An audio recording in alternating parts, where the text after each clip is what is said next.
Who told you I was on vacation, man? I'm not on vacation. I fly out tomorrow.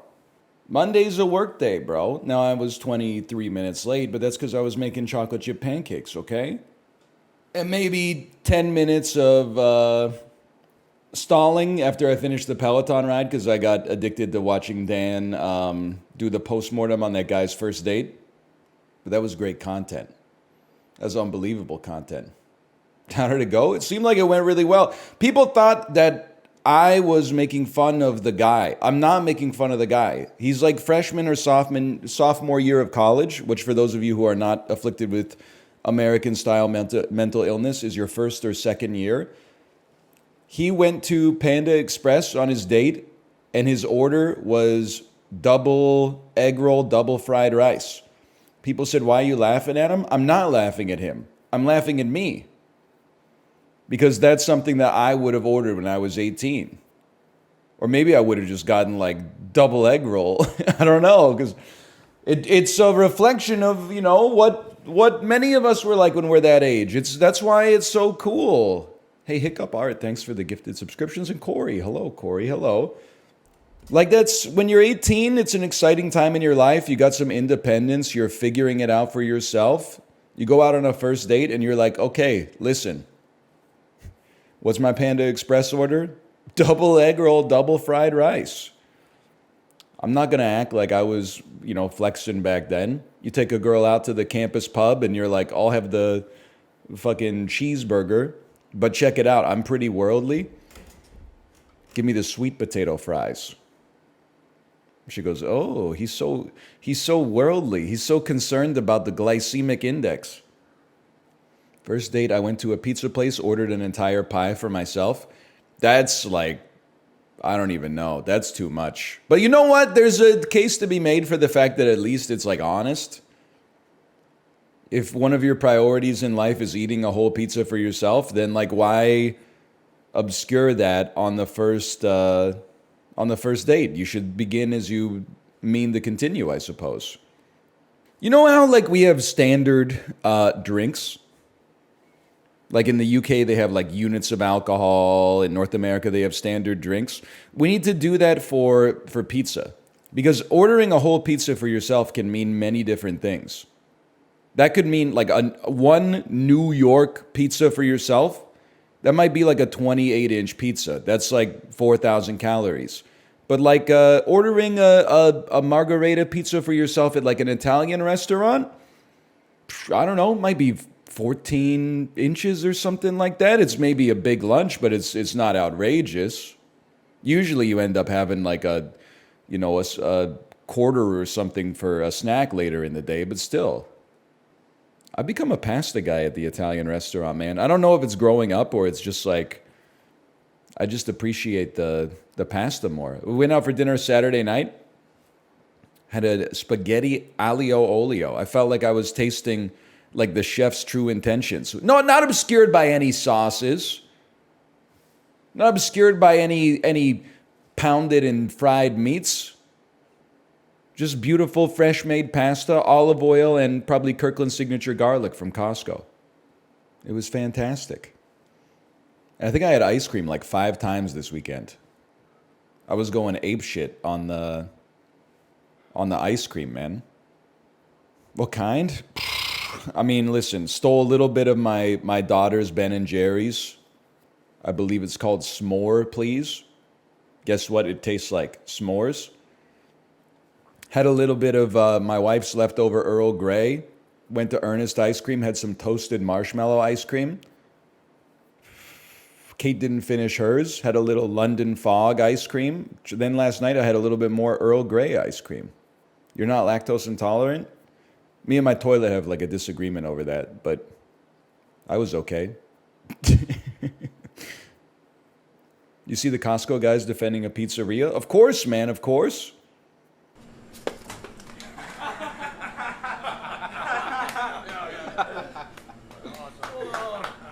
You think it's funny, huh? Rizzo, you know what to do. Now you can't leave.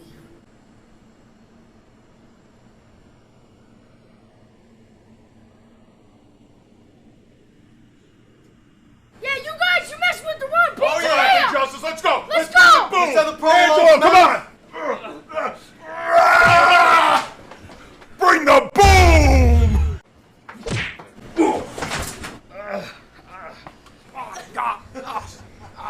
Give me that. That's out! Let's go! Big justice, now! Rizzo, go!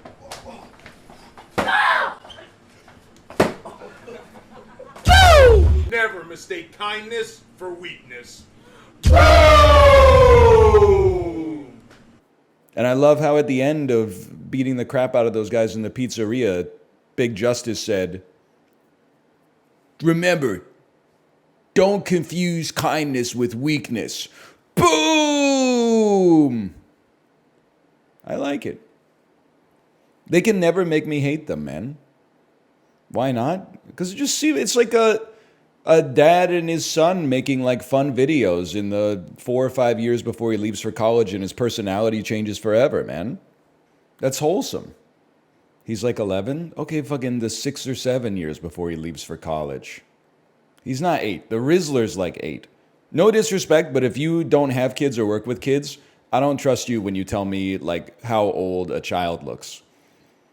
Because I remember what it was like before I had a kid. You know, you like meet your friend's kid or something like that, and you're like, this kid is somewhere between the age of like 3 and 9. I have no idea. But when you're in the fucking shit, when I pick my kid up from daycare, I'm like, this kid, I could get the birth date down to the week, man. Cousin Angela, what's that smell? Guys, we covered this. It's a piece of provolone. It's a piece of provolone. We've been over it many times. It's a piece of provolone, okay? It's not complicated. It's very simple. It's a relatively stinky cheese by American, or I guess maybe Italian standards. You guys see Lady Gaga singing Zooby Zooby Zoop at the opening ceremonies of the Olympics? I know I'm 2 weeks late, but Kate was like, hey, did you see this? It's Lady Gaga at the Olympics. And then, Mon tout comme plume, plume des oiseaux, des animaux. Mon tout comme plume. so she comes out and she goes, Mon tout en plume. And then all the dancers and singers go, Zooby Zooby Zoop, Zooby Zooby Zoop. And then, so I watched it for like 90 seconds and I was like, does the song ever start? Or is it just Zooby Zooby Zoo? Over and over. And then my wife hit the 30 seconds ahead button and it was Zooby Zoop, Zooby Zoop, Zoop, Mon Zooby Zoop, Zooby Zoop, Mon toc en plume, Zooby Zooby. Origin said, apparently NL wasn't supposed to stream today, but something came up that let him stream. Origin, this is Cope. My wife and I decided that I would stream on Monday, on Friday. Nothing came up. I'm streaming today. My wife's got stuff to do with our daughter before we leave for vacation. They got to get a haircut. They got to go to like an orientation thing at her school. Please, he's going to roast my ass again. Are you Origin's going to roast your ass? Back up, kitten. Daddy's got this one. Yeah, he was yelling at me for what? For what? Some people depend their life on your stream. That's true. And it's very sad. But that is true. I don't think that's Origin though, because I feel like the way that it works, after my stream, I host you. And then after your stream, you oftentimes host Origin. And I see, so like when I sit down on my computer at like 9:45 p.m. to set one Slay the Spire video, I see Origin's chat and it's bumping in there. I see the usual suspects from chat talking about either Pokemon or Elden Ring or Yu-Gi-Oh or whatever. Anyway, you know how it is. We got to recharge the anecdote hole. Can I tell you a fucking sick anecdote no one's going to care about but me? I had nothing to do, like yesterday afternoon, I was killing some time before taking my daughter to an activity. I went to a sporting goods store. The way that the sporting goods store works, apparently, I've never been there, you bring in shit that you don't want. It's kind of like a thrift store mixed with eBay. You bring in a a sporting good that you don't like, let's say like a pair of rollerblades, you give them to the thrift store, they put a price on it, and if they sell for that price, they give you a check for 50% of what it sold for, and they keep the other 50%. But every 2 weeks, if it doesn't sell, the price goes down 20%. So like it's almost like a reverse auction. Like you're almost like you could see, like I was in there, I was like, oh, there's like a Canucks jersey in here that like it's official. It's like a novelty jersey from one of like the like the special nights, like St. Patrick's Day or something. I'm not paying $161 for it. But if nobody picks it up for 8 weeks, sure, I'll pay $17 for that if it's still there. But I was like, while I'm here, let me get a tennis bag, because I'm tired of just carrying my racket and a sleeve of balls and my water bottle and my towel and my phone and stuff like that.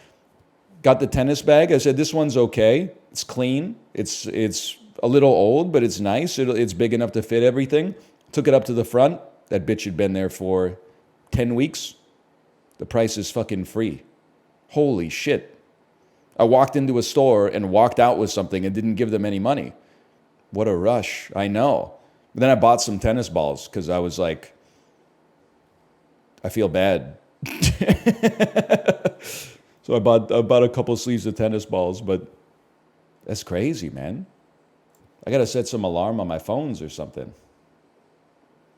It's not necessarily that people schedule things around his stream so much as they want the base level of communication so they can go do something else. I said I would be live on Monday. I'm live on Monday. You didn't hear me. You assumed I wouldn't be here. And then you said, look at this guy. He didn't tell us that he would be here. I did tell you that I would be here. On Friday, I said, I'll see you on Monday. I'm getting torn apart here, man. What's your USTA tennis rating? So I don't know. I think I'm a 1.5, okay, which is pretty bad. But I finished a 1 course, a 1.0 course. I think, honestly, forehand, backhand rallying puts me at a 2, but I've never learned how to serve. I don't think you can graduate from 1.5 to 2.0 until you learn how to serve. It's the hardest part. I know, man. How do you do it? It's like 1 is like you don't know what you're doing. You graduate from 1 when you can like rally for like 3 balls with another person who's like your skill level. And then 1.5 is like, let me put it this way. You move through it fast because you tend to get better as a beginner. So 1.5 is like, I think I know how to volley and I can kind of, at least I understand the theory of serving, but it's inconsistent. And then 2 is like fairly consistent rallying. And I don't know, after that you like go pro or something. Surely 3 is when like 1 in 20 forehands doesn't just like sail over the wall and almost bean the person on the other side of the practice court. 3 is competent. We got a ways to go. I'm not sweating. I'm having fun going up against the wall. How about boxing? I don't know the ratings for boxing. I still only know the first 6 punches. I felt like I had a trial by fire though. My sparring partner in boxing class clocked me in the jaw. Now I'm being honest here. It did not hurt. And it's not because I've been mewing. It's because she's literally like 73 years old. So when she clocked me in the jaw, it kind of felt like getting hit with like a pillow. But I did instinctively go like, ow. And then she was like, did it hurt? And I was like, not really. And then she looked offended. And I was like, well, I don't know. Like, what do you want me to say? Did you punch her? No, the coach told us throw like slow telegraphed hooks.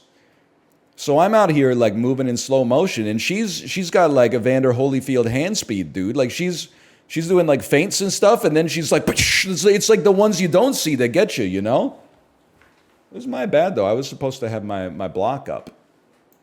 Is she actually 73 or more like 55? She's actually like 73.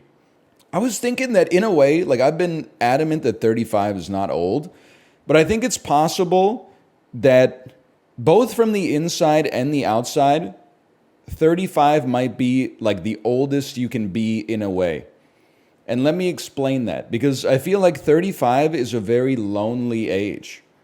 Because when you're like 70, if you're hanging out with a 60-year-old and an 80-year-old, you're like, we're peers. You're 60, I'm 70, he's 80. We're all old, right? We're all in this together. But when you're like 35, 25-year-olds are like, okay, grandpa, and 45-year-olds are like, I would give anything to go back. Like you're on an island of age, man. It's a unique age in your life. I feel like when you're 45, when you hang out with somebody who's 55, you're like, we're both in the same stage of our life. But 45 and 35, there's a big difference there, man. Like 45 and 35, for me, that's the difference between having a 3-year-old and having like a teenager. That's crazy. I was talking to another dad when we got our daughter a balance bike this weekend, so I spent a lot of time like chasing her down a hill and then helping her walk up a hill.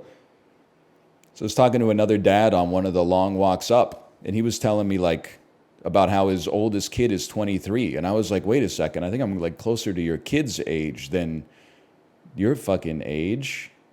Now I'm trying. He like, well, don't condescend to me, sir. Are we really peers? I think I'm more. I'm not sure. What about 25? Actually, okay. 25 has the exact same problems as 35, except like, 10 years before is like someone who's in the 10th grade.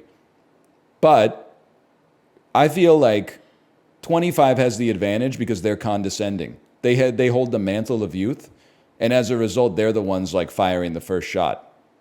25 can chill with anyone in their 20s. Yeah, but you're acting like that's like amazing. What are you talking? That's like a fucking 4-year window plus or minus, bro. Would you hang out with a 25-year-old? I mean, Chibley's 26, right? I get dinner with Chibley. I don't know if I could go out with Chibley because I feel like I'd be killed. Oh, one second. I'm needed. My daughter was like, Dada, Dada. So I ran upstairs and she's like, there's a bug. So I got a paper towel. I looked where she pointed. She was right. There is a bug. The bug was like, I don't even know how to describe it. It might be the smallest thing you could see without a microscope.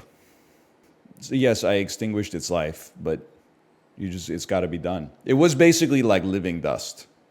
It was actually so small that I'm not sure I can kill it with physical force. Like when I crushed it with the paper towel, I feel like a single molecule of air would like cushion it from being killed, like from the force of me squishing the paper towel.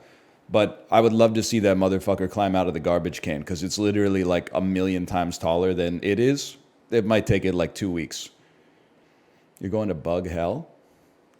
I don't kill bugs unless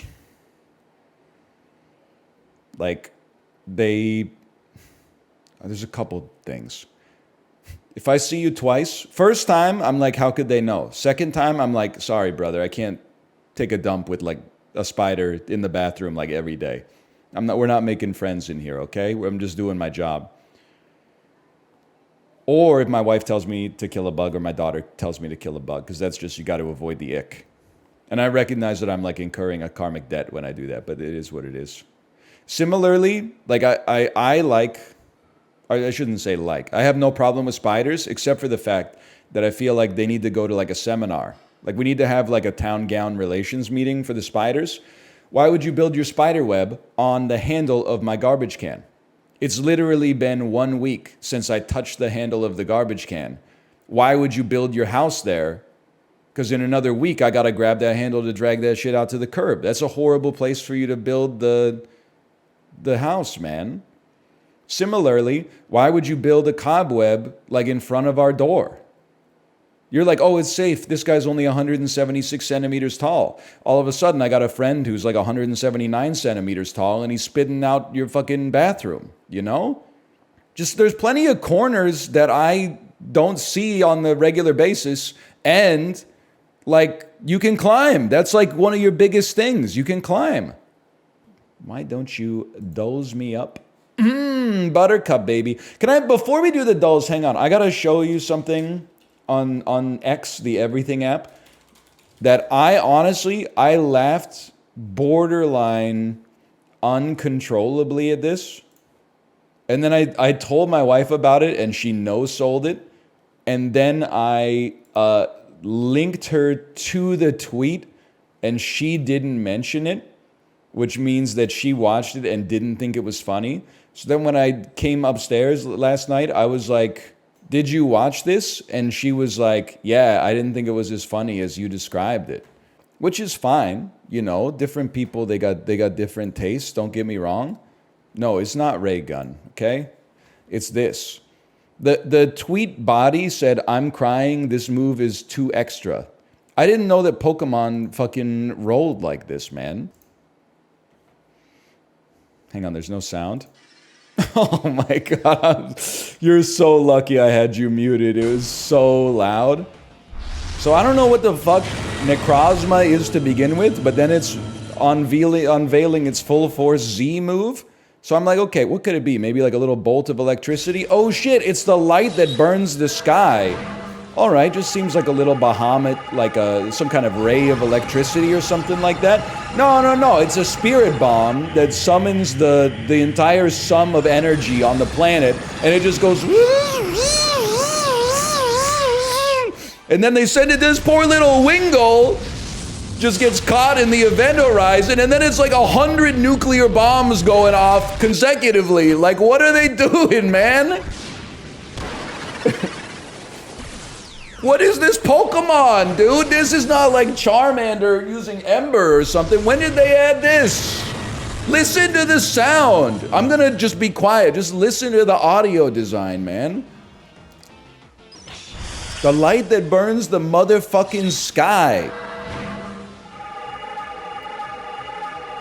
Look at this thing.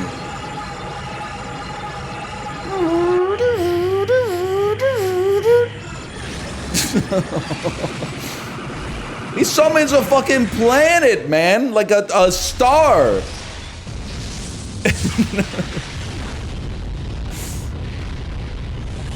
It never ends, dude. It's crazy. Like I said, I had no idea that's how they were like rolling in Pokemon, man. That poor Wingull. So that I was laughing like like a madman, dude. Is that like a move you can only use once per game or something? Like, is it like a one-shot summon? Or can you use that like once per rest? Once per battle? That's insane, man. I honestly thought it would be like a once per Pokemon move. Starting with Pokedoku. Don't get me started, okay, on the... Necrozma used its full force Z move, the light that sears heaven, popped it on a level 8 Wingull, and then dropped like 10 hydrogen bombs on top of it, back to back to back to back. Can I tell you something about Pokedoku that's scary for me? Regions on a row instead of a column. That frightens me, man. So like Johto is Gen 2, right? Like that's silver and gold. It's silver and say you in somber resplendence. I hold. You know what I'm talking about? And Sinnoh is Diamond Pearl, Generation 4. There's a psychic normal? I guess all psychics are normal. You can take that as a positive or as a negative if you choose. The final evolution of a psychic. Okay, you ever hear of Hypno? 3.6% on that. Wait, Johto Legendary? Ho-Oh? We'll take those. I was so ready to go off on, like, oh, Ho-Oh is not legendary, they're mythical. And then Ruby Sapphire, right? Or Diamond Pearl? Can I get a check? Sinnoh is Ruby Sapphire or Diamond Pearl? Diamond Pearl. Luigi? Whatever. What's the other one? Rayquaza? Fuck you, man. Fuck you. Latios and Latias? Luigi's from Johto? Yeah, that makes sense. Is it Molga? Is a Molga even a legendary, or is that like a fucking squirrel now that I think about it? Dialga. Dialga. Dialga. I'm being sincere with you. I don't really know what's up with Dialga and Raikou. That was like not in my generation. Sentred was another dude I was thinking of. It's the mom says it's my turn to use the Xbox Pokemon in Pokemon Go. Typhlosion, Empoleon. Hey, what? I was looking for the final evolution of Chikorita. What's the final evolution of Chikorita? Is it Bayleaf? Meganium. Think less but see it grow. Like a rat, oh. I know what you're saying. I thought it was that's the teenage Pokemon, or as you call them, the middle evolution. The original pair Pokemon. Okay. 3 pancakes on a plate. American Midwest. That's Little Miss Sunshine. Or like the Florida Project or something. No syrup. Wormwood Motors. $5,000 used car. Circa 1990s. This could be Matilda. Fuck you. That's Matilda, bitch. You think I don't know? Image number 5 is going to be Danny DeVito after he pulls the hat off his head when it's been super glued. Image number 6 is going to be Miss Trunchbull putting Matilda in the chokey. Or, well, no, image number 6 is going to be the kid with the chocolate cake. Go, yeah! Yeah, Matilda's pretty good. See, this, I wouldn't have gotten it off of that. Now, this is Insta-lock. That's a gimme. That's Miss Trunchbull. She was in the 1972 Olympics for hammer throwing. And that's Miss Honey. Twin pack of I Can't Believe It's Not Butter. It's crazy they're still, like, better and funnier people than me have made jokes about I Can't Believe It's Not Butter since literally, like, 1978. I can't believe that they still call it I Can't Believe It's Not Butter. Like in 1991, you're like, okay, I guess it's unbelievable that it tastes like butter, but it's not butter. But like in 2024, we're making milk out of oats and almonds and shit like that and beans. Come on, man. Well, I can believe that it's not butter. Science has created so many products that are almost analogous to the original version. Of course, what would you rebrand it as? Margarine, I guess. My mom loves this stuff. I was talking about it with Kate yesterday. We were talking about how our generation is like probably a little bit doomed because of microplastics. But like every generation, like they grow up when they turn 20, they're like, the future is like before us. And now that we finally got like all the lead out of the paint and gasoline, there's nothing to slow us down. And then like you get a little older and the science keeps working and they're like, everybody's got about 3 kilograms of plastic beads inside of their body from all the exfoliants they used in the early 2000s. And you're like, fuck, okay. So like one of mine is that I grew up eating margarine because the media told my parents that butter is bad for you and margarine is good for you. And then like later we found out that because it's made of partially hydrogenated fats, which are now known as like trans fats, it's like omega bad for you and you were better off just eating butter the whole time. So I definitely, like in the years where my cells were undergoing like the most mitosis, I was eating probably like 1 to 1.5 servings of margarine a day. Whoops. That's not really much I could do about it. I was in charge of the groceries back then, man. I'm probably doing like the same shit now. Like I'm giving my daughter water out of a cup and they're going to be like, oh, that cup, turns in 2050, we found out that cup was actually made of like cadmium or something. I'm going to be like, sorry, we had a lot of stuff on the go. I don't know. 45 ounces seems like a fuck ton of margarine. This is also like an optical illusion because like the top one is not the same size as the bottom one. I'm sorry.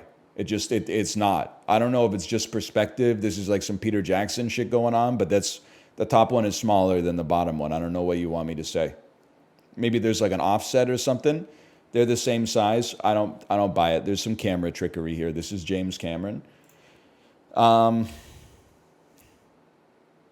is 45 ounces of margarine, man? 45 ounces. An ounce is like, what is it, 16? How many ounces are in a pound, chat? 12? 16. 16, okay. So you're telling me this is 6 fucking pounds of margarine? That's madness, dude. Yes, it's 2.5 kilos. That's fucking crazy, dude. I don't know. $6.99?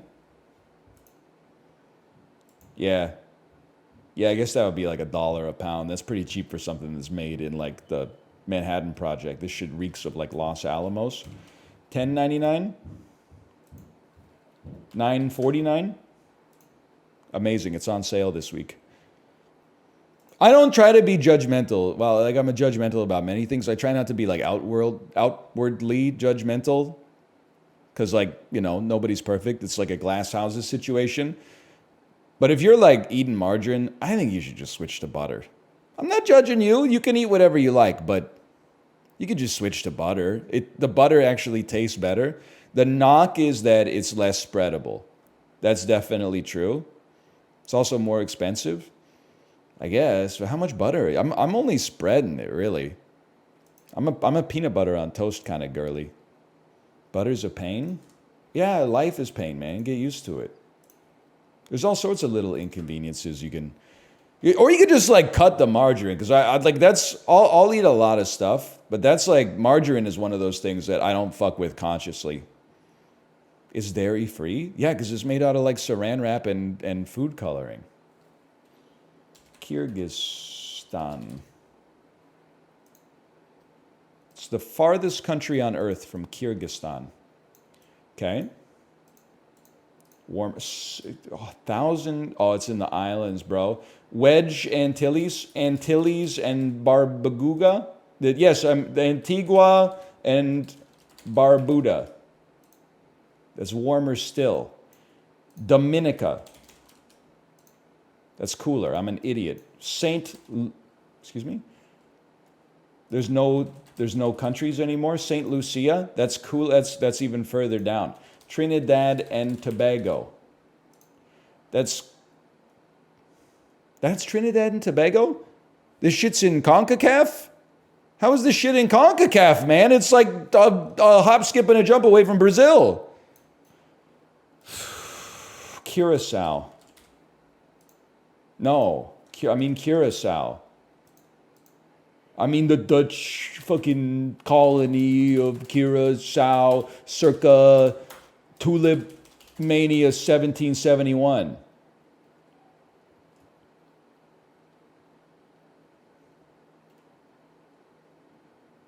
St. Kitts hold the Nevis. Oh! I got so excited I almost farted, man.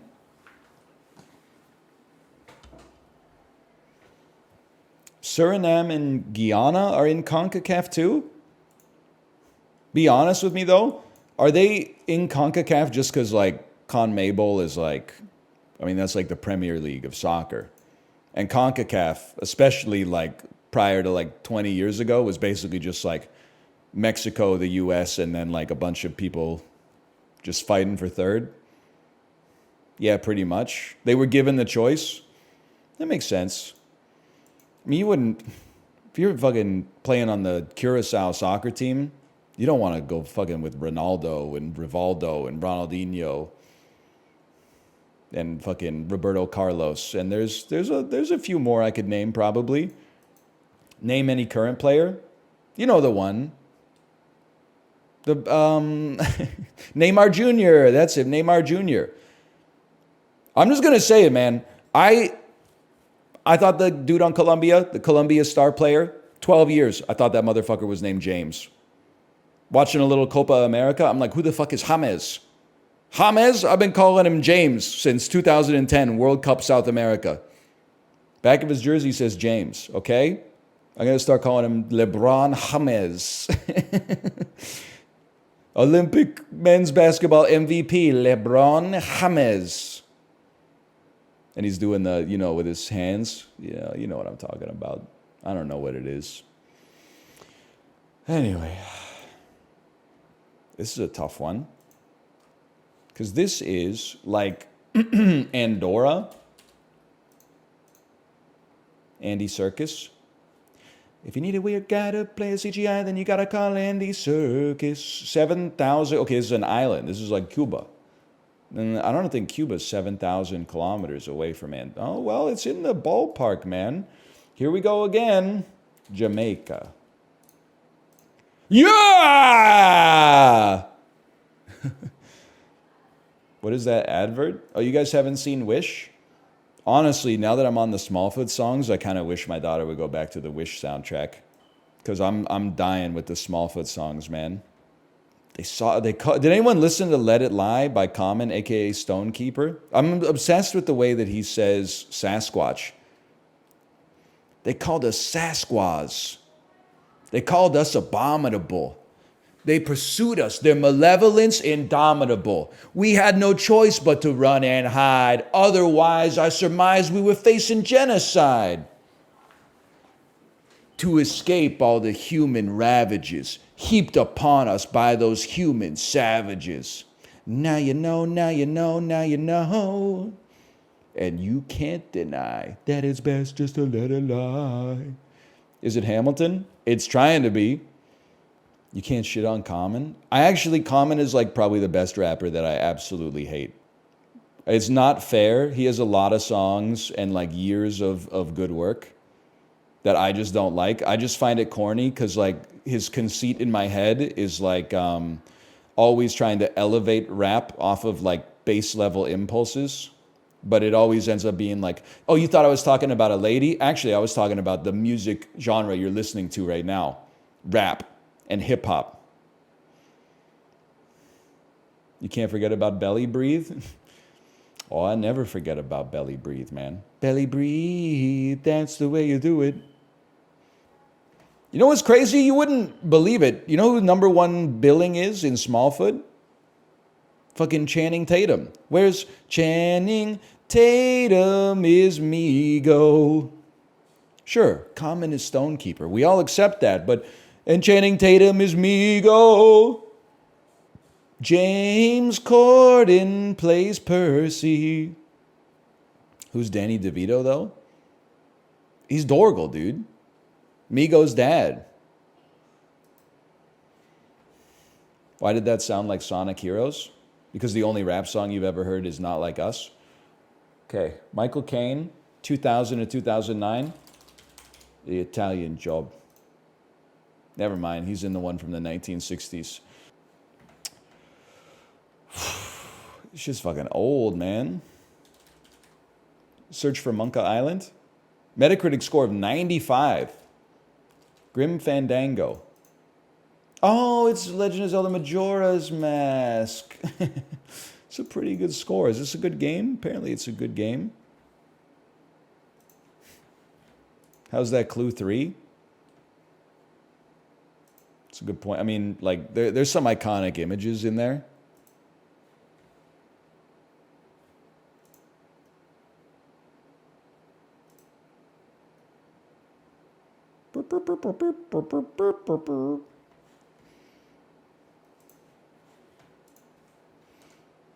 I don't really fuck with Zelda, to be honest with you. Get bad vibes. Isn't the boss called like G-Anon or something? I don't really mess with that kind of stuff. It's like I don't want to get into. I don't want to get into it. I know this shit. Isn't this High on Life? No! Poppy's Playtime? Poppy's Playtime? Poppy Playtime? Yeah, Poppy Playtime. Okay. Cate Blanchett, my queen, I'm so sorry about the fact that you willfully signed up to be in the Borderlands movie to play Lilith or whatever. I mean, what were you? Well, come on. Apparently, they used to have a script that was really good, and that's why she signed. Bro, it's Cate Blanchett. Does she have like 9 Oscars? She's one of the most respected actresses in Hollywood. Why she sign on to Borderlands in the first place? She should have sniffed out like from day one that Kevin Hart's going to be in that. What's wrong with you? You can't Cate Blanchett, Kevin Hart in the same movie? Come on, lady. Come on. She said she was bored during COVID. You reap what you frickin' sow. Or maybe. I don't know. It made $8 million this opening weekend, man. That's pretty... People were saying it's being like doubled up on by Morbius, which is psychotic. Blizzard, a noun meaning a long, severe snowstorm. Holy cow. She on the damn cold brew. Hike, a verb meaning to go on a... She's telling her center to give her the ball. Double, a adjective meaning... And give it to the next gimmick, guy. A noun, The machine? cartoon. A noun meaning It's called animation. It's a real genre. cannonade. A noun meaning a heavy fire of Isn't it a bicycle? Durango. A Don't get me started on Bob Dylan. stupefy. A verb meaning to make stupid, groggy, or insensible. Torsion. A Joke's on you, those are my decoy balls. trigonometry. A noun meaning the study of the properties of Okay, next. broom. A noun meaning mist, fog. Bruma is French for mist, derived from Latin for winter solstice. Okay. It was French, so I threw a U in there, but Byramy. A noun meaning ranunculus. A noun meaning any of a large genus. I'm not fucking with these. I don't want to learn them, okay? What the hell is ranunculus? Neem. Neem. Neem. A noun meaning a large tropical Asian tree, Azadirachta indica, of the mahogany family having a bitter bark used as a tonic, and leaves and seeds that have insecticidal and antiseptic properties and yield a medicinal aromatic oil. The word nim is drawn from Hindi and Urdu, originally from Sanskrit nimba, neem. Fuck you. Niagara. Yes. A noun meaning an overwhelming flood. That I can do. That I can do. It's Neem? Neem? Oh, brother. Ranunculus? Byreme? That's not how you say byrame. That's not how you say byreme, I should say. Isn't that shit like a boat with two sails or something? AI scuffed it today. And I don't know a couple of the words. I just watched Adaptation. I think I'm Charlie Kaufman pilled. It's probably his best movie, my personal opinion. Even though I think I have a softer, like, sentimental spot for Eternal Sunshine. I'm thinking of ending things as S tier. Yeah, 4-letter word starts with S. I left it in the toilet this morning and forgot to flush. Lamb or beef? Onions, tomatoes, celery, carrots, chickpeas, frick, vegetable oil. This is like a fucking minestrone. Ras El Hanout. Isn't that like Batman's nemesis? This is, I thought it was like a mulligatawny, but maybe this is some shit from like Morocco. Oh. Or Algeria? Chorba Frik. I'm Chorba Frik. I'm Chorba Frik. You know. Wah! What does he say? They turned me into a chorba. Funniest thing I've ever seen. What is a higher percentage of days with high wind speeds? Tornado Alley. Higher percentage of people who are Hispanic. Texas. Less access to public schools. I'm going to say the Montana that doesn't, because Utah has Salt Lake City in it here. Higher population, Burundi or Panama. Burundi. Higher percentage of people who are Gen Alpha. I'm going to say birth rates are lower in California because of the cost of living. Easiest game of my life. Quite frankly, the easiest game I've ever seen. You look nice. I know, I got a drip today. Yeah, she's dripped out. I'm dripped out. She's dripped out. I look like the mother. We kind of match. We got like a little like slate versus cement kind of tone going on here. What about the pants? I got ripped jeans. Diesel jeans. Not diesel jeans. Ripped jeans. Glass of whiskey, half an Adderall, and diesel jeans. What? I always forget the third one. What's the third one? I don't know. Chat's gonna tell me. Pepsi bottle? Shower. Yeah! Shower, half an Adderall, glass of whiskey, and diesel jeans. What was Dan's raid message? Kevin, party of 4? Yeah, do you remember? When Come Dan... here. You come here. I do remember we were eating at a restaurant at PAX. We were waiting a long time, and then someone, the maitre d' called for like a different name, party of 4, and Dan went, "That's us." Yeah. I do remember that, yeah. And then, we got seated, and then the server came down and then said, "Hey, you're not Kevin." Dan insists it's untrue. That's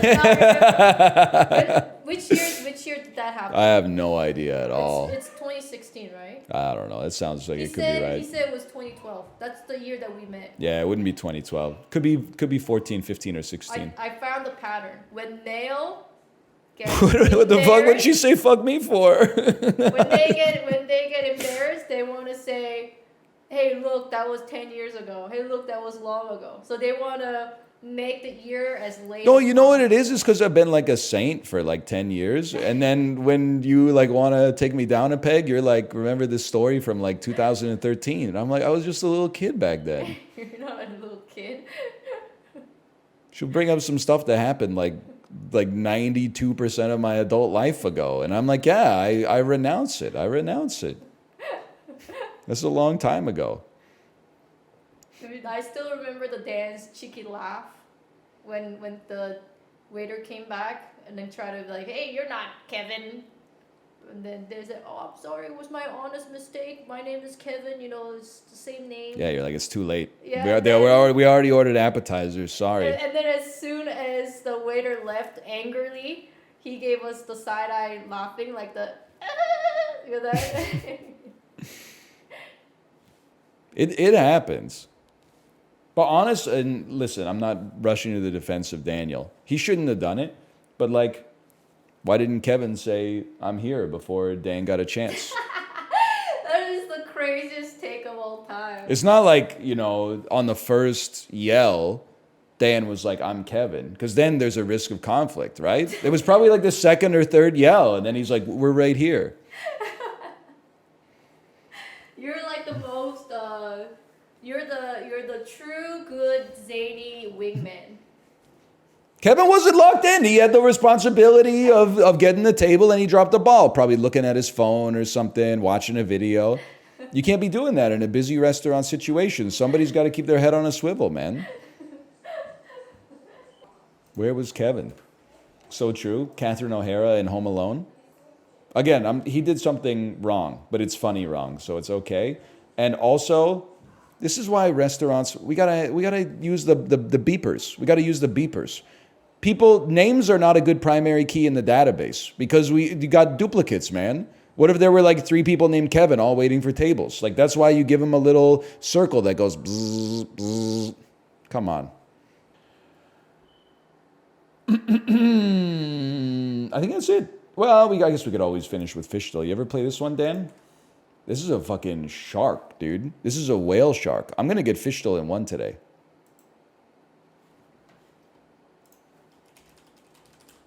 Oh! Yes! 2009, half a billy.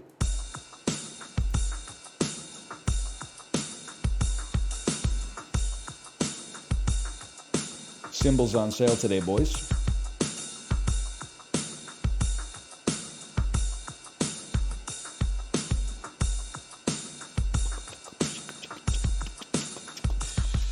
Her boyfriend's a dick. He brings her to school. He'd simply kick my if he knew. This sounds like some Weezer chicanery. No, wait, there's something here.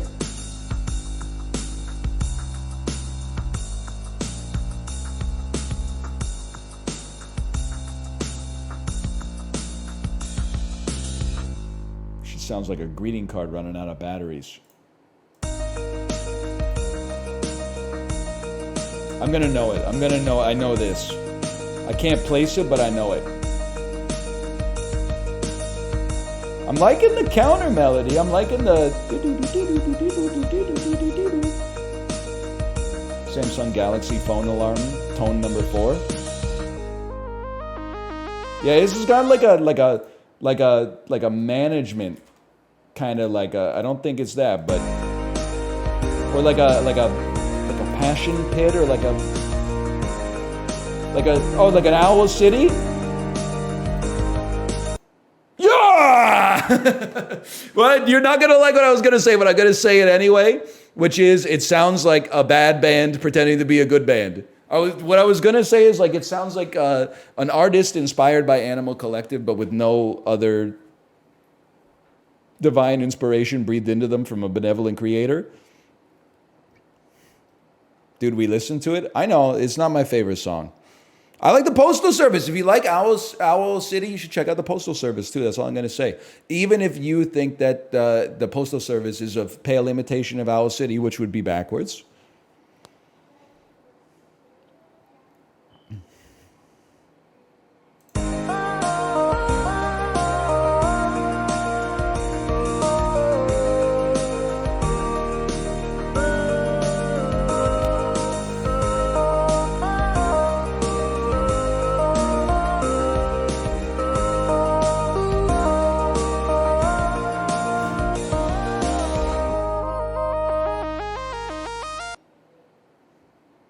It's not that bad.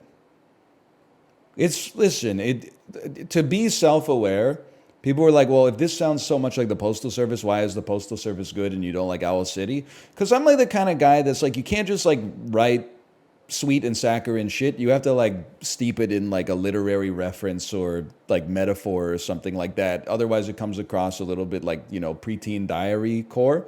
But it's fine. Like, it's a song. It's not like a prescription medicine. Like, if it needs to be like that naked so that you can feel the emotion, then so be it. That's fine. There's nothing wrong with it, man.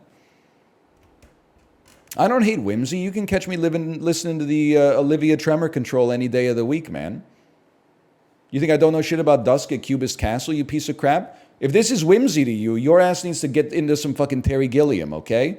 Because whimsy for you is like getting a butterbeer at Universal Studios Hogwarts area. Whimsy for me is taking me on a fucking journey on Willy Wonka's boat ride. And then there's no captain, man. There's no captain wearing a purple velvet suit. Nobody's driving the boat. There's no fucking earthly way of knowing.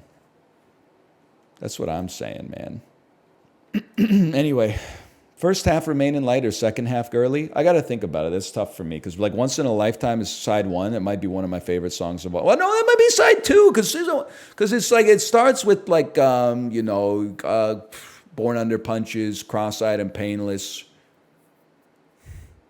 I got to think about what I like side two as well though, man.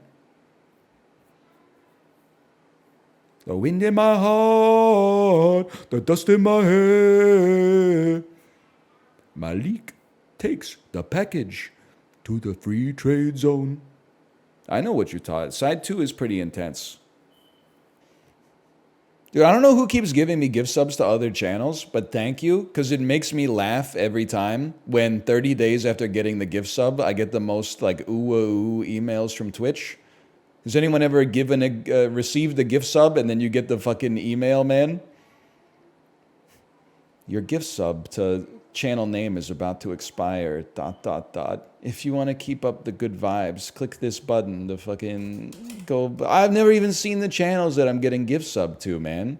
It's like the Uber emails. Like, I don't know where these tech companies got off on the soft boy stuff. Last chance to get 5 months free when you join Uber One. This'll get him. He hasn't joined Uber One on the other 90 sales emails that we've sent him. It's your last chance to get 5 months free. Hey, we're just trying to reach you. Sales is a deluge. It's fucking crazy. It's crazy to me. I bought a suit at Indochino 3 years ago. They send me 2 emails a day. Surprise! In case you missed it, 2 premium suits for $759.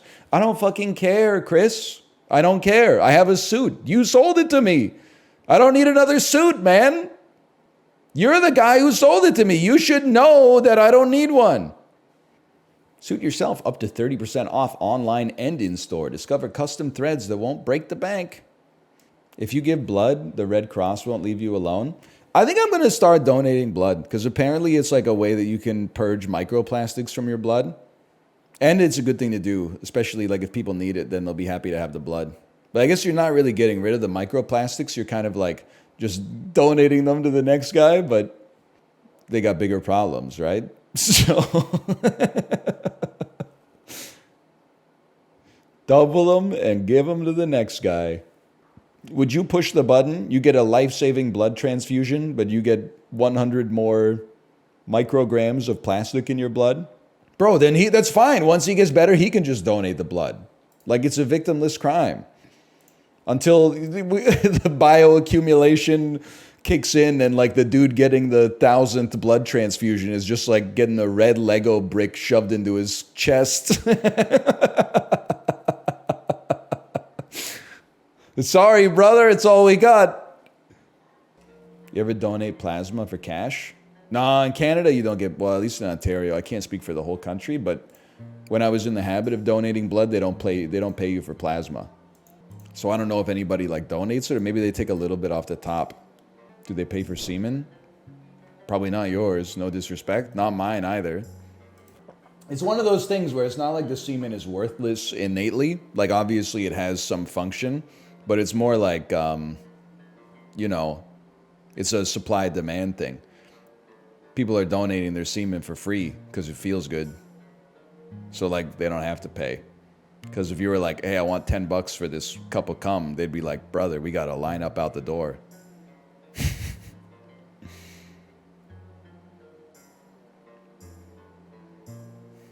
If anything, it should probably charge you like $15 to donate semen. It's the free market. You gotta pay to jack off these days. It doesn't feel that good? What are you talking about? It's like the best feeling of all time. Are you insane? It was like designed by evolution to be the best, most pleasurable release of chemicals in the human experience, man. You're doing it wrong. I don't know. It's not the best. It's like a solid 6. What are you talking about, man? What are you talking about? It's ridiculous. I've never done heroin, okay? I've never done meth. This is crazy that you're calling it a 6, man. A 6? It's got to be at least an... I'm not saying they're all 9s, okay? I'm saying on average, it's a 9 or a 10. The only reason I'd be saying 9 is because I want to leave like some space. It's like GameSpot circa like 2004. It's like, well, if we give them a 10, they're just going to stop trying. I'm just sorry. I once had a grilled cheese mac and cheese. That was like a 9. You've lost your mind, man. You've lost your mind. No, I'm eating more sandwiches than the average person, but listen, we can't talk about it. This is just weird. Your life is over. Hello from Bangladesh. Hello, northernlion from Bangladesh. You got me confused with the wrong guy. If you've been talking to an NL and he says that he's from Bangladesh, he might be a nice guy, but that is not me. I am from Myanmar originally, and I travel back home now and then. Ask me anything about Myanmar. Used to be Burma. That's a big one. People oftentimes ask about that. Where is it?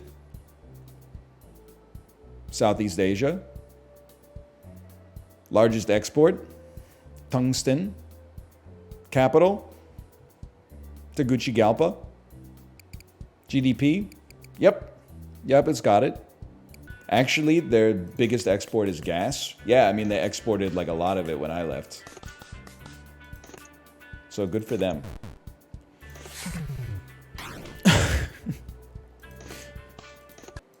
Change your ID?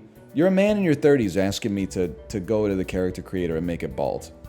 Have you ever stopped and taken stock of where you're at in your life right now? Is this what you thought you'd be doing when you were like 15, 16 years old? Just changing the cartoon picture so it resembles the guy that's equally cartoonish down here? Okay, fine. Save and quit. I don't want to squander this one.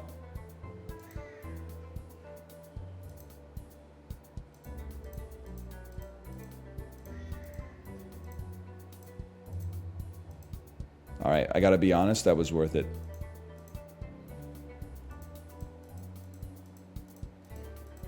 CryptoPunks could never.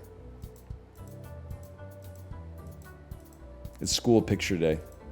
Do you want lasers or simulated library books.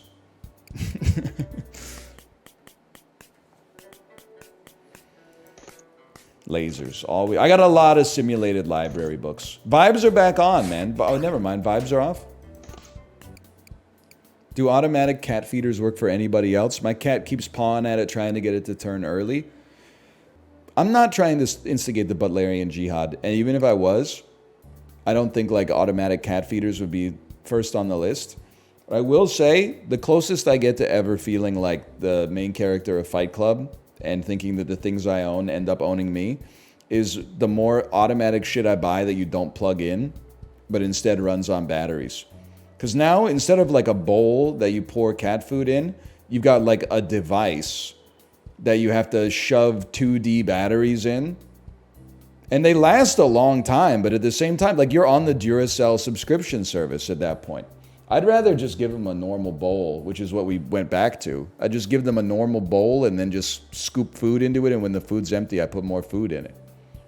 You can get rechargeable batteries? Yeah, now your whole life is like a fucking Satisfactory machine. You know, you got a battery room with reusable batteries. Hey, honey, did you put the batteries in the recharger? Hey, no, you should always put them in the recharger as soon as you got lots of shit to do, man. Why don't you just put the food into the bowl?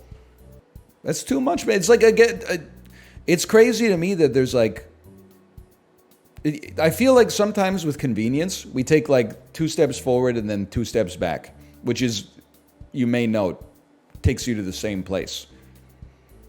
There are some convenience appliances that you don't have to worry about that. The air fryer is an exception to the rule, okay? The air fryer is convenient. It's faster and better than other kitchen appliances. Being able to like reheat food nicely without having to preheat my entire oven to like 300 degrees Fahrenheit is a beautiful thing. It only takes like 90 seconds. Dishwashers are great. Dishwashers are fantastic. And I'm sure if you use a blender to make a smoothie, your ass doesn't want to go back to like a mortar and pestle or something. That shit would probably take you like 20 years to make your breakfast, okay? So I don't fuck with the blender, but I respect the blender. But like, we've got also like an automatic soap dispenser. What I find is that at first you're like, oh, this is cool. I don't need to like push the handle to get soap. I just put my hand under it. But then what ends up happening is I move a plate too close to it, and then it like spits the soap onto the plate, or it spits the soap just into the sink because it missed the plate. Or like I'm trying to wash my hands, and when I reach for the towel, I trigger the motion sensor, and now I've got dish soap on my hands instead of hand soap when I just washed my hands. And then like every 3 weeks, it's like I'm fucking low on batteries. And I'm like, how can you be low on batteries? All you do is go... That's it, man. And then this motherfucker takes like 4 AA's, and it's crazy. Like I'm every 6 months, I'm going to London Drugs battery recycling with like a Ziploc bag full of Duracells, man. And it has an app? Not yet, but I'm sure one day. My garage door has an app. It always makes me laugh when I forget if I close the door, and then I like log into my garage door monitoring app, and it's like, the weather is 17 degrees Celsius. And I'm like, who the fuck cares? You're a door. You don't need that shit, man. It has like a day-night cycle on the app that's like, it's nighttime. And I'm like, I know, man, I got Windows. It's like, I hope you're having a nice night. And I'm like, the fuck you do, robot? Like, also, there's probably a use case for it, but it's always trying to like get me to put my garage door on like an automatic cycle. It's like, did you know you can set a routine for your garage door so you don't have to like open and close it manually? I'm like, what are you talking about? I press a button when I'm leaving the house, and I press a button when I come back. I can't put my life on an automatic garage door schedule. Have you lost your mind? I have mine set to close at night. Okay, that's actually like the great and possibly the only use case that I can see. Just have it be like, if it's 10 p.m., close the door if it's not already closed. Anybody who has their garage door on an automatic open, though, I think you gotta just bite the bullet and give like your mother-in-law a house key or something. I'm gonna hit you for 8, man. Oh, I don't have RSVP. He busted. You need the card. That's right. You need the card. 13th in line for the pharmacy, be like, dude, you know what's crazy? Is that my daughter is giving me eye rolls now for things that happened in her lifetime. Just driving me crazy. Like, we were in a grocery store on the weekend, and they had the circles on the ground that were like, you have to stand here to stay like 2 meters away. And she was like, Dad, what are these? And I was like, oh, back during like the pandemic, in the grocery store, like you weren't supposed to get close to anybody else so that you didn't spread the flu to anybody else. And sometimes you even had to like wait in line to get into the grocery store. Remember that? You would be like, hey, I just need to go pick up some apples. And then you'd wait in line for like 30 minutes until a security guard was like, you're clear to go. And then you'd like walk in and grab the apples. And if you like cleared your throat, people were looking at you like you were Charles Manson. And she's like rolling her eyes. She's like, I know. I'm like, this shit was momentous, okay? That was only 4 years ago. This is not like back in 1937, like a can of Coke used to be 2 for 1 penny or something like that. Like, this shit was in very recent memory. Nowadays, people are back to just coughing on each other. Yep. What? It's all right. We take 3. Give me this is the best mini game in the whole kid and caboodle. Of course I will buy a chip coin. Diamond hands. Nah, man. No. Boring. I sell and I buy something more exciting. No, you won't catch me. You won't catch me selling yet. This is diamond hands. I'm not selling until I go 20x. No, I'm not doing it. No, you're not gonna break me. You're not gonna break me.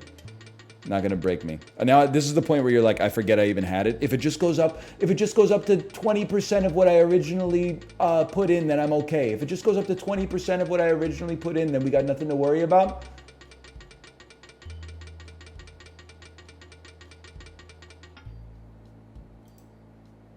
That one stings. And sell. Oh man. Give me some loot boxes. Pay 99 chips. I can't afford to be addicted to gambling anymore, man. Let's play some blackjack instead. Me explaining to my accountant how I lost 90% of my net worth on something called fucking like Chihuahua coin. We will continue posting until NL acknowledges that Lucario is fucking sick. I got no problem with Lucario, I suppose. Wow, he lost his win condition on draw 2. I will say, people think I'm a Pokemon hater. I'm not. I went to the card shop with my daughter on maybe Friday. And I wanted to get her a couple packs of Pokemon cards because she's interested in them right now. She mostly likes the pictures. So I said, hey, here's where I made my mistake. I don't know the sets, right? So I said, hey, give me 2 packs of Evolving Wilds. And the clerk's eyes kind of like did like that. And then when they were ringing me up, they were like, that'll be like $23.99 or something like that. And I was like, what the hell? $23.99. Evolving Skies, that's it. Evolving Skies. And I was like, what? I just ate it. I didn't realize it. Then I checked the receipt. Then I checked online. The Evolving Skies are $12 a pack, man. It was like I accidentally bought like Modern Masters or something like that. That's honestly a pretty good price for that in Canadian. It pissed me off though, because like I never know what to like how to look for the prices of the cards. Because like in Magic, you're just like you write the name of the card and then it's like that card's worth 3 cents. But you ever like type in the name of a Pokemon, it brings up 400 different printings of the card, and then there's like this one's VMAX, this one's GMAX, this one it's been printed in 14 different sets. This one's got alt art, this one's full art, this one's got hollow, this one's got hollow but only in the box, this one's got hollow but only on the borders, this one's got alt art, this one's got like it's insanity, man. They need to bring back Beckett. Magic's doing this now too. Even the mighty have fallen. Look at the engine we got this guy in. You can just buy bulk for kids. Well, I also got her one of those like packs that the store makes. where it's like, it's got one card on the front and then like a bunch of, it's bulk, let's be honest, but it's like $3 for 20 cards or something like that. She found one. She was like, oh, I like this caterpillar. And I was like, first off, that's Weedle. But sure, I'll get you that too. I mean, what? She's not playing with them anyway. What does she care? And then I bought her a single Pikachu because it was $1 per single. Maybe I got ripped off by 50 cents, but it's a picture of her favorite Pokemon. So, any DJs in the chat? Why wouldn't you just play? Oh, we don't have to play R11. I don't know. I will say, I don't mean this as a negative take, okay? This is just one man's opinion. I'm not like, you know, delivering the Sermon on the Mount. But I did, because Twitch rolled out the DJ function. I go to the Twitch homepage and it's like all DJ streams. And I watched for like 5 minutes and I was like, man, still don't get it. I just don't know, man. It's just, for me, I think like, it might be different like if I was born in Berlin or something like that, but I just don't know what people get out of it. Was it pumping? Yeah, they were playing like a song from the 80s, but like with the techno beat behind it, and then they like mixed it into another song from the 80s with the techno beat behind it, and I was like, that's fine. Like, you don't get listening to music? Well, I don't know, I don't, now the more clarifying questions you ask, the more you chisel away at my facade of politeness, and then I start to like get closer to my true opinion, which is I feel like there's craft to it, but maybe no soul.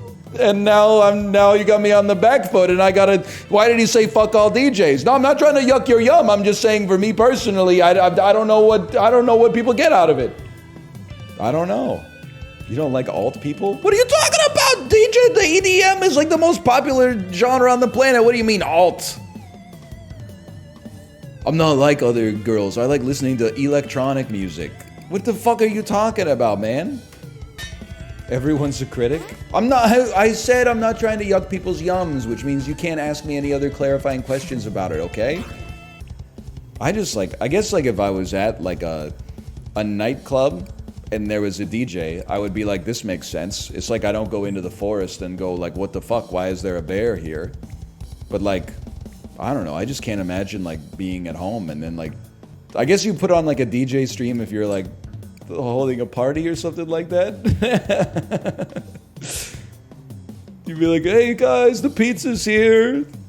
But like just by yourself, like putting the DJ, I guess, I don't know, man, I just don't know. I feel like none of my friends are DJ pilled either.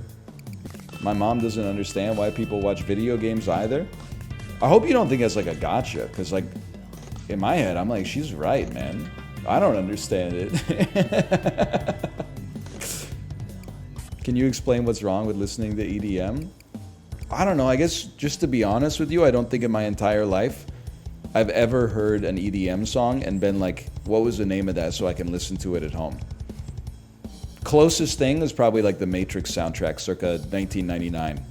There's some time, I've been on the Peloton and they played a track that like gave me a little energy, like it let me keep the cadence of the song, which helped me stay in a higher zone or something like that.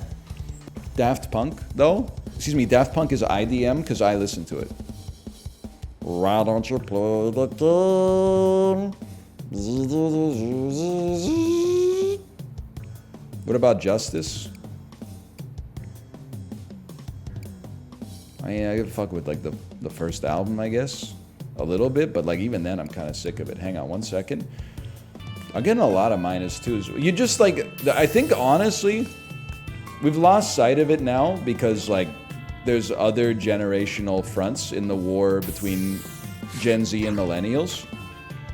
But like one of the things you gotta realize, for me, one of the biggest differences between Gen Z and millennials is that millennials grew up predominantly listening to rock music as teenagers. And I feel like Gen Z grew up in the electronic music pivot. And that's where I think you call me a boomer because like the music that hits me the hardest in my head is like one guitar, one bass, drums, and like a singer. And then the music that you grew up listening to is like a dude with a helmet that obscures his face. Yeah, we already talked about Daft Punk. No, I'm talking about Marshmello. I'm talking about deadmau5. I'm talking about, I don't know, there's probably others. So I don't know, I think it's just like, that's like asking you to understand Skibidi Toilet. You can't understand Skibidi Toilet because you just got to the age where you're taking yourself too seriously. You can't put yourself back in that childlike mindset where you see Joe Biden's head pop out of a toilet and you like, it tickles your funny bone, okay? I understand. I'm a millennial who grew up listening to techno. Bro, I told you. First off, Bass Hunter doesn't count. Secondly, it might be different if I was born in Europe, but I wasn't born in Europe. I was born in Canada, okay? We listened to the Tragically Hip over here. Electricity wasn't invented when like Canada's most popular bands were popping off. A lot of millennials grew up with MCR, but now teenagers scare the ever-loving shit out of them. I see what you're saying. It's a reference to My Chemical Romance, as you mentioned. But I'll tell you, as a millennial, I'm not scared by teenagers. A group of like 6 teenagers actually, this is a great segue. I was teaching my daughter how to ride her balance bike, and there were like 3, they must have been like 16, 17-year-old boys that were like walking in a group towards me. And I was just, you know, I don't prejudge them, but I'm just like, there's a chance they might say the F word when they walk by because it's like 30% of their vocabulary. So I guess I did kind of prejudge them as if they could be at least, you know, cursors. And then when we crossed paths, I heard the one boy say, you know, it's really funny, that woman told us the day was going to be hot and humid, but it's anything but. It's dry and cold today. And I was like, you know what? Maybe the kids are all right. Maybe I was wrong to have gauged them as being miscreants right off the bat. This dude's literally like talking about the weather. On the other hand, we were eating on Saturday night, and this is the demographic that scares me the most. At the table behind us was like a 50-year-old man who was like at least 2 or 3 drinks deeper than he should be. And he said stuff like, I mean, like, I'm just trying to find someone that's like me on these online dating sites. Like, I'm a dad. My son's 24. Like, I can't be messing with this shit anymore. And he was like, every second word was like the F word. And then the person that was at the table with him was like, be quiet. There's like kids behind you. And he's like, I'm not even gonna fucking leave the house if I have to behave like this. And I'm like, holy cow, man. You're like half a century old. Like, this is, again, I'm not necessarily trying to stereotype. The most I ever feel like I'm gonna get, you know, jumped and have my ribs kicked in on the street is when like there's a UFC event that's on at like 8 p.m. and I'm walking through an area that has sports bars and it's like 7:45. When I start to see like the dudes in their mid-40s roided up to the gills with the tight-ass fucking shirts and the skinny jeans and like 8 pieces of jewelry on, I'm like, I gotta get out of here, man, because they get inspired, they get intoxicated, and then they watch the UFC and they go out and then they start like throwing shit at each other and maybe people around them. That's what scares me, not like, you know, 19-year-olds, 20-year-olds. No disrespect, I would just pick them up over my head and throw them into the water.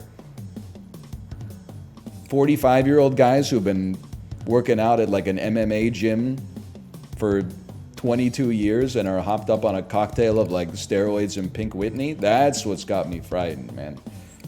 You got me so overnight oats pilled, it's incredible. I know that people are sick of hearing about it, but it really is like the perfect breakfast. For me, I can't speak for you. I don't know what kind of priorities you have in a breakfast for your life, but it's got a lot of positives. Let's put it that way. How am I watching so many streamers who are overnight oats pilled? You probably watch a lot of streamers who like breathe oxygen too. Are you cooking the oats or just soaking them? That's the beauty, bro. You're just soaking them. You don't have to cook them. How much are they paying you? I'm sorry, man. I know it's like, it's tempting to think everything's a conspiracy theory, but the overnight oats, they solve, I'm not going to say every problem because you may not enjoy the taste, but they solve a lot of problems that people typically need solved at breakfast time. Like what? For one, they're easy to meal prep. A lot of time, breakfast is the meal that suffers the most from an inability to meal prep. It's not like, I mean, you could hard boil like a bunch of fucking eggs or something like that, but you're not gonna like pre-toast your toast or something like that. So there's one advantage. It's customizable, extremely customizable. At the base level, it's very good for you. They stay in the fridge for a long time. And it fucking tastes good if you put in shit that makes it taste good. And you can eat it in like 2.5 minutes, man. For a day-to-day breakfast, like that's a pretty enormous series of positives. Holy fuck, we got a lot of cards in there. And like, I know this is Twitch, so I'm trying not to lose sight of that. But like on the internet, just do something worse is undefeated as a response. You're like, oh, you got like a good breakfast that's like, you know, 300, 400 calories, slow digesting carbohydrates. You can add some protein and chia seeds and Greek yogurt. You can add a little sweetener. People would be like, why don't you just fucking preheat your oven on an automatic timer and then put like some bread dough in there so you have fresh baked bread like every morning as soon as you wake up. They're not even in the same ballpark, man. It's like, oh, you want a hot dog for lunch? Instead, why don't you split the atom? Like, what are you talking about? There's 20 grams of protein. You guys don't even want to hear this, but I'm going to say it anyway because I find it funny. Did you see that recent study that said you actually are not doing harm, but it's unnecessary to eat 1 gram of protein per pound of body weight in order to gain muscle? You actually need to eat like 0.43 grams per pound or something like that. It crushed my worldview. The only reason I bring it up, I'm not yucking anybody's yum, okay? The only reason I bring it up is because I find like protein's important, but I personally think it's overglazed. Like, I think people eat a lot of garbage just because it has some protein in it. It's the most important nutrient? Come on, brother. You ever hear of oxygen? I agree with Chib. What did Chib say? Chib, you can't listen to Chib. He has diagnosed IBS, and every time he feels bad, he blames it on not eating enough protein, which is crazy. He'll say something like, I got 4 hours of sleep last night. I have a headache. I think it's because I didn't eat enough protein yesterday. And I'm like, what are you talking about? You see what the protein lobby has done? Protein is important. That's a given. But like, we went too far. We went too far. And now people are like, you ever see the 4chan image that's like, you know, a picture of potato chips, and it's like, I can't believe people eat this processed crap, and then it's like a Kirkland signature tub of whey protein isolate, and they're like, yum, protein. I'm not one of those guys who's like, you can never eat anything that comes out of a laboratory. I'm just saying there's a bit of a double standard. We got motherfuckers that are like eating Dr. Robert Irving's protein crunch bars. This literally like a Snickers with whey protein wedged in the center, and they're like, oh, you eat too many nectarines every day. What the fuck are you talking about? Nectarines are a gift from the fucking Ming Dynasty, exported to America so I can consume them now, and it's the nectar of the gods, man. You're fucking freebasing apeshit pumps. We're not the same, okay? Show me your fucking blood pressure, man. What's your systolic blood pressure? I bet this shit's like 160. You gotta... Anyway, sorry. And you're not even that big. Like, no, I'm sorry to say it. Whenever somebody that looks like me is talking to me about, like, you know, where's the protein? I'm like, buddy, what are you talking about? I'm sorry. What do you say fuck me for? I'm not saying fuck protein, okay? I'm just like, I don't know. The people are asking me where the protein comes from in the overnight oats. Bro, it comes from the chia seeds. It comes from the fucking Greek yogurt. It comes from all that. Don't even sweat that shit, man. Not to mention, my ass is not out here trying to look like an ex-military, like, divorced dad, okay? It's just like all size small shirts and 36 pants.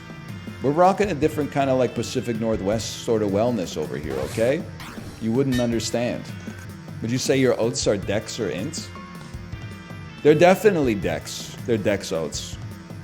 I'm a little ashamed to say it, but it's the honest to goodness truth. They're not ints, because if they were int, I'd be throwing in some fucking potions and shit. I'd be throwing in like spirulina, some kind of like cyanobacteria or like an algae or something like that. What kind of fast shit are you putting in there? Agave syrup?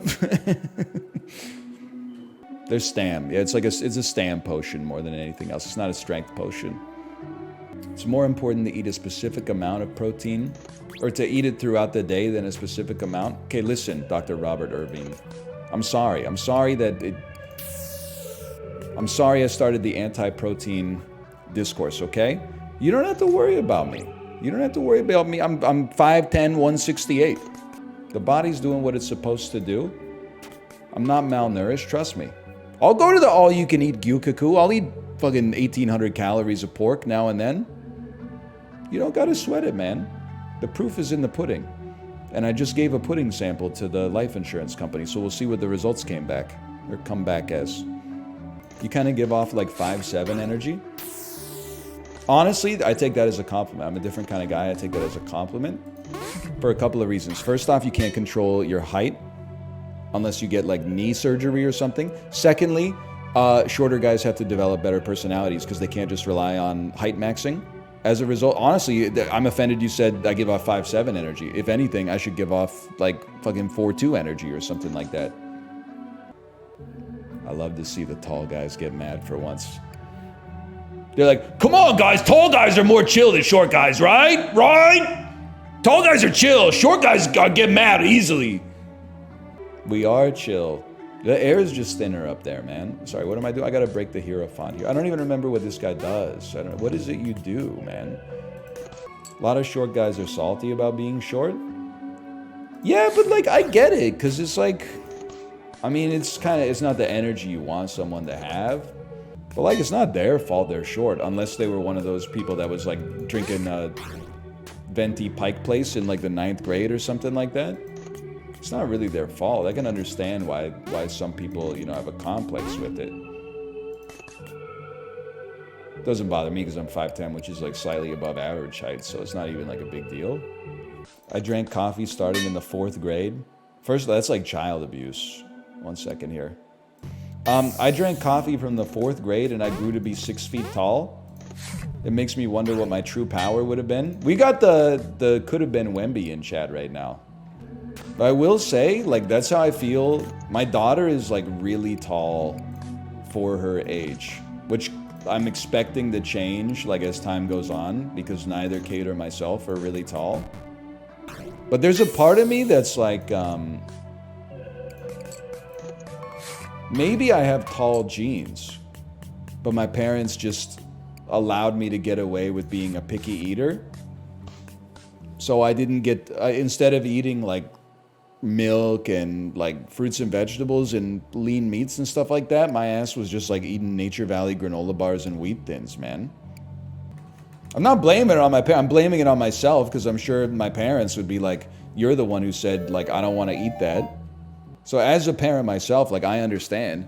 Like, if my kid grows up and she's like, why did you let me get away with being a picky eater? I'm like, what are you talking about? We made you whatever we eat for dinner and then we gave it to you and you said, I don't want this. What am I supposed to do? Like, shove the food down your mouth and make you eat it? That's going to give you like way more trauma than just feeding you like rigatoni marinara every night. My brother only ate McDonald's and he's like 6'4". It's problematic potentially in its consequences.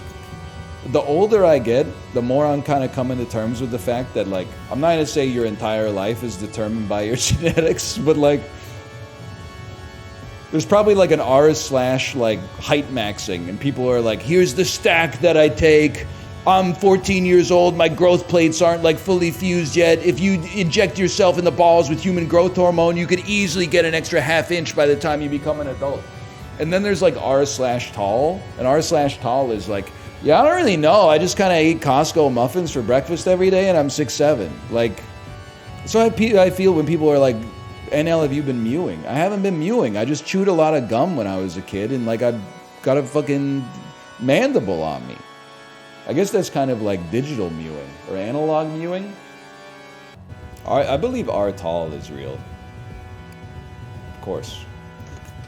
But doesn't it have like the I don't know if this post was real, but like it's the... Oh, I don't have enough advantage. 1 second. It's like the r slash big dick problems versus r slash small dick problems. And then big dick problems is every post is like... People keep commenting on the size of my huge penis even though I'm wearing shorts. And then small dick problems is like... I slept with the woman I love for the first time and she said my penis was cute. What do I do? And it's like... I'm not trying to make anybody feel bad. I'm just saying, like, it's like you'd think it's two sides of the same coin, but it's like r slash big dick problems is like salt in the wound if you're a small dick Andy like me. You're like, what the fuck, bro? Your problems are not problems. I'm sure it is annoying to have like a enormous penis. And then like anytime someone sees it, they're like, wow, your penis is like enormous. Like that's annoying in its own way. But it's like, you know, imagine it's different. Anyone else here in the average penis size gang? Is there an average dick problems? I don't even know what average dick problems would be. Now that I think about it, those are just problems, I guess. I don't get a subreddit. That's one. Yeah, that's an average dick problem. Can I say something? Least glazed meat, as in most overhated, least overrated meat.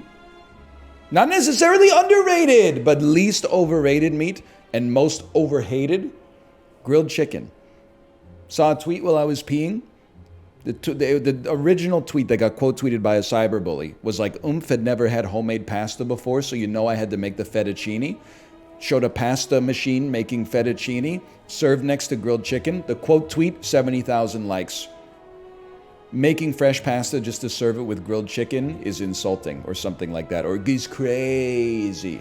Grilled chicken is great, man. If you brine it and it comes out juicy and then you cook it hot enough, grilled chicken's fantastic, man. I don't know why, like, listen, baked chicken is just cowering in the corner, thankful that grilled chicken is taking all the aggro. Because baked chicken, there's literally, like, when you put it in the oven, there's like a 30-second window where you can take it out where it doesn't taste like a shoe, okay? Grilled chicken is innocent. What about boiled? We don't mess with that. We cook the chicken in advance and then we tear it into the soup when the soup is just cooling. How do you get good stock? What are you, like, looking for a horse stud or something? I don't understand what the question. Good stock? Good stock? I buy it from the grocery store. I got stuff to do, man. I'm not out here, like, roasting an entire chicken, taking the juices from the roasting pan, putting them off to the side, stripping the remaining meat off the carcass, throwing the bones into a stock pot, boiling it, coming back every 15 minutes to skim the fat off the top, clarifying it, then putting it in the freezer. Like, that's some Farmer's Almanac stuff, man. I'm buying Save on Foods Western Family reduced sodium chicken stock and then adding more sodium into it when I put it in the pot. That's what I'm doing. Last year, my mother-in-law made some chicken in the oven and asked if it was good. It tasted like a shoe. I said the sauce was nice. She asked if the meat was bad then. We all sat in silence. It takes a long time to learn this lesson. This is not like your fault. It's just something everybody's got to learn. Lying in situations like that is actually the right thing to do. The irony of lying is that when society told you lying is never justified, they were lying, which is messed up, man. Come on. If your mother-in-law asks you if the food is good, and it doesn't matter whether the food is good or bad, you lie and say it's, well, I guess it's not a lie if it's the truth, but you say it's good. You don't even have to think about it. That's an automatic, like, pack one, pick one. In fact, you don't even say it's good, because if you say it's good, she's going to think it's shit. You say, it's amazing. What's your secret? And then she'll spin you some yarn about, like, it's coffee. I put a coffee bean in the chili. And then you go, whoa, I've never heard of that before, even though you've heard of it like 100 times, okay?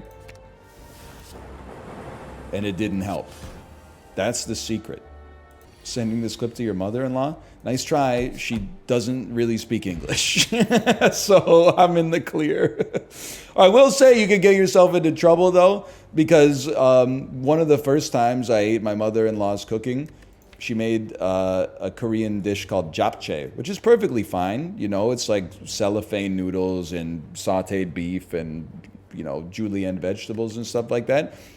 It's good, but I can honestly like take it or leave it. And then she asked me like how it was, and I was like, oh, when I lived in Japchae, it was like one of my favorite Korean foods.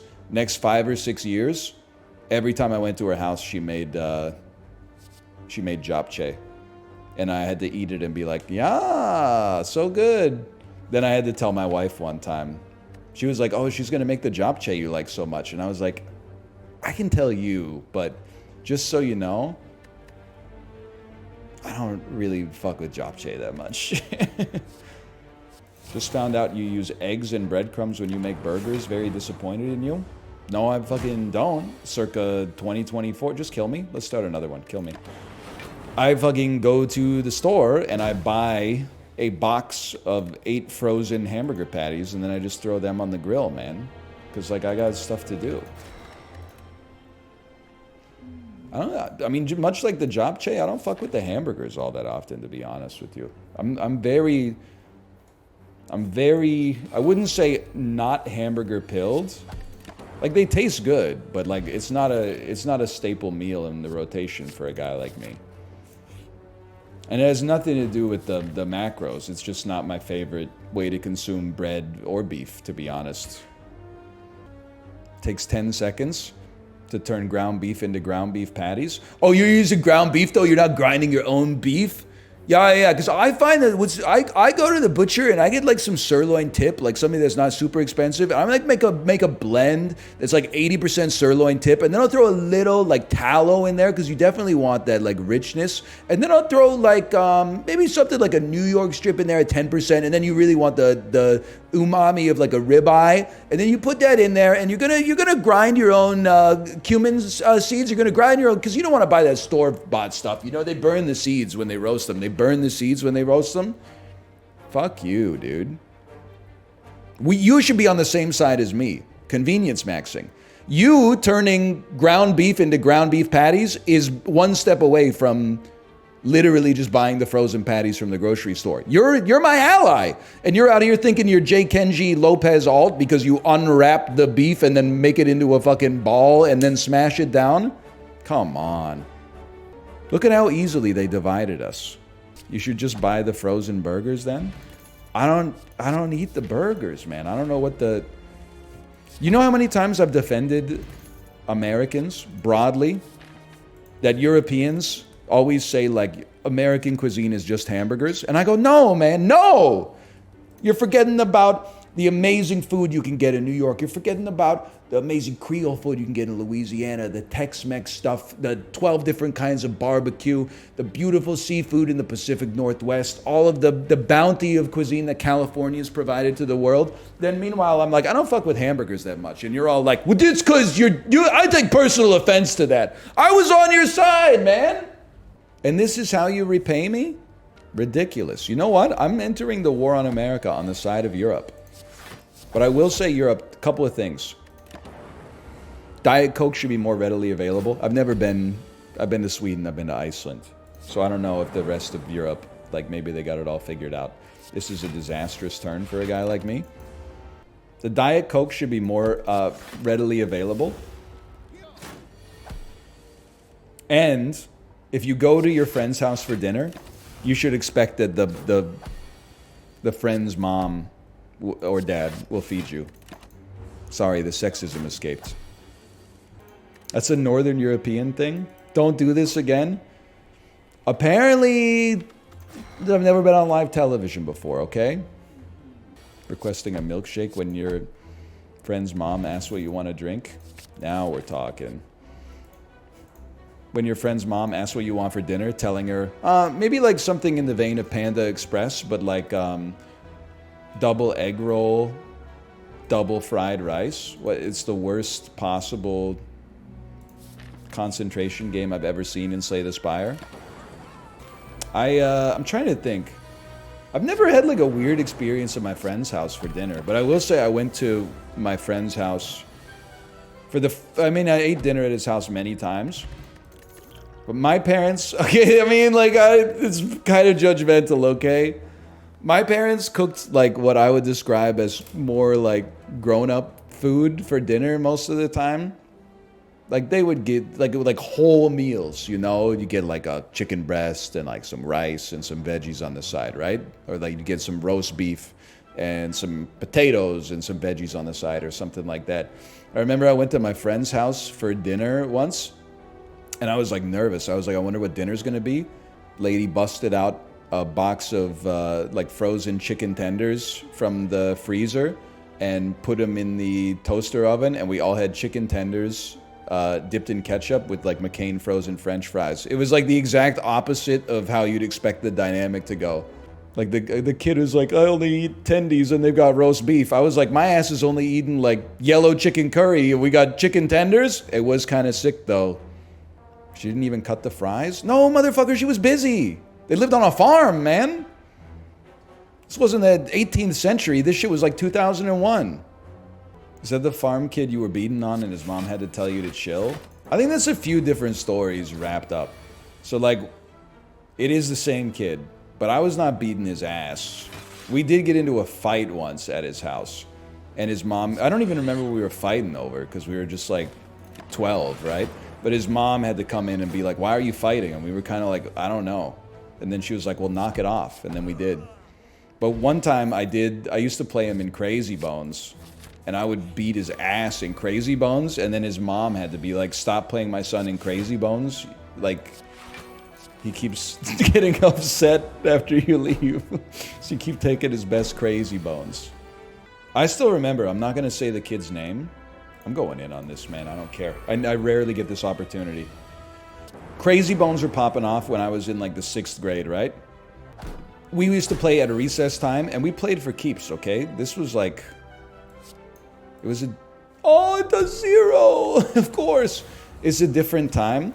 Anyway, what is Crazy Bones? They're little plastic hunks of crap, and you set them up. You sit 10 feet away from each other. I actually don't know how far it was, because, like, you know, I was a kid at the time, so it felt like it was like a football field away. But you sit, you know, like maybe 6 feet away, something like that. You stand up your Crazy Bone, throw Crazy Bones at their Crazy Bone, try to knock it over. If you knock it over, you win it. So I was playing a kid in Crazy Bones, and it was right at the end of recess. He said, you want to play? I said, sure, let's play some Crazy Bones. I knocked over his Crazy Bone, and it all happened really quick, okay? I knocked over his Crazy Bone. As I knocked it over, the bell rang to indicate that recess is over. I shit you not, this kid picked up his Crazy Bone that I had rightfully just won, and picked up the Crazy Bone that I threw at his Crazy Bone. So I went from +1 Crazy Bone to -1, a magnitude of 2, even though I didn't do anything wrong. And then he like sprinted away. And he was in a different class than me, so we're like lining up on different parts of the playground to go inside and stuff like that. He did, listen, I'm wishing him the best. He did go to prison for a while, not for the Crazy Bone stuff, just, it was kind of like not that uncommon in the area that I grew up in. Not to say I grew up rough, but there was a very cosmopolitan mix of individuals at my school. It is indefensible. That's a detestable action, man. So you said you wish him the best in hell? Well, that's not what I said. Did you ever get it back? No, man, no, I didn't ever get it back. And it pains me to this day. I don't remember if it was like a nice one or something like that, but still. Oh, finally, Streamline, you're too good to me? What warrants a nice Crazy Bone if it's all crap? Well, you know, it's kind of like NFTs, I guess. It's like it's all crap, but some of them are like, you know, prized more than others for reasons unbeknownst to the average person. I had some choice Crazy Bones, man. I don't want to flex on anybody, but yeah, I had some baller Crazy Bones. I mean, I had a Smiley. I had a Jaws. I never got music. Music was number 1, series 1, unit 1. Are they in a box somewhere? No, because like I think I've realized something about collectibles. Sports cards have like a different kind of sauce to them. They seem to like hold their value. But like buying any kind of piece of garbage and then expecting like you're gonna sell it later, like I think it only works in the stock market. Because I was thinking about it, like, so I bought a lot of hockey cards. That's the play. I bought a lot of hockey cards as a kid, and I always expected they'd be like worth a lot of money. But like, you know who ends up being nostalgic for hockey cards is the people who grew up collecting hockey cards. So it's like there's no market. It's Ouroboros. It's like the snake is eating its own tail. You're trying to sell your cards to people that already have cards, or who are trying to offload their own cards to other people who already have cards, or are trying to offload their cards to other people who are trying, etc., etc. Magic the Gathering in my country is literally the same 500 people buying and selling to each other over and over. Yeah, but you know what's great is that fucking, you sell me a Black Lotus, I sell the Black Lotus back to you, you sell it back to me, I sell it back to you. Fucking $100,000 generated for the GDP. It's good for the nation, man. I don't think it works that way. I mean, that's how the GDP works. It doesn't mean you get infinite money. I'm just saying, like, now the, you know, Malaysian government can be like, holy shit. Magic the Gathering generated like $350,000 in economic activity in this one little city. I don't think that's right. Well, the streamer thinks it's right, so it's really your word against mine. And I got the video camera next to my icon, I think, when I check. Is that true? Let me see. Yeah, that's a video. A lot of you kids might not know what that is. That's a video camera. Why doesn't it look like an iPhone? Come here, you piece of shit. Back in my day, they didn't have strawberry banana milk, okay? They had chocolate milk, and we accepted that, and then they had regular milk. And then sometimes a kid would come to school and have milk that was like flavored like a candy bar, and we were like, what is it? And he's like, it's milk. And we were like, is it though, or is it like a dessert? And it was, we had a lot of arguments about that back in the day. A lot of arguments. 200 gold, look at that. I'm skipping the elites. I'm going full coward mode right here. Skibidi Elites. Gremlin Knob is using Book of Pain's moveset. I'm Skibidi Elite. I'm Skibidi Elite. I had to think of some enemies in this fucking game that I actually know the name of, and it took me a really long time. Gremlin Knob is an elite, right? There's others. Lagavulin? I know all about the Lagavulin, man. You don't even have to ask about that one. Timekeeper? I thought Timekeeper was the big bad. Tori is so good, man. Me talking to my friends about the new episode of fucking 9021L. Me saying fucking to give me an extra second, but I can't remember the name of the show. You know who Tori Spelling is? She was in Scary Movie 2. That might be her most famous work. You should check her. You should get to know her, man. She had some reasonably solid works. This is what it's like to be 35. Jay, I was talking earlier. I don't know if you were here.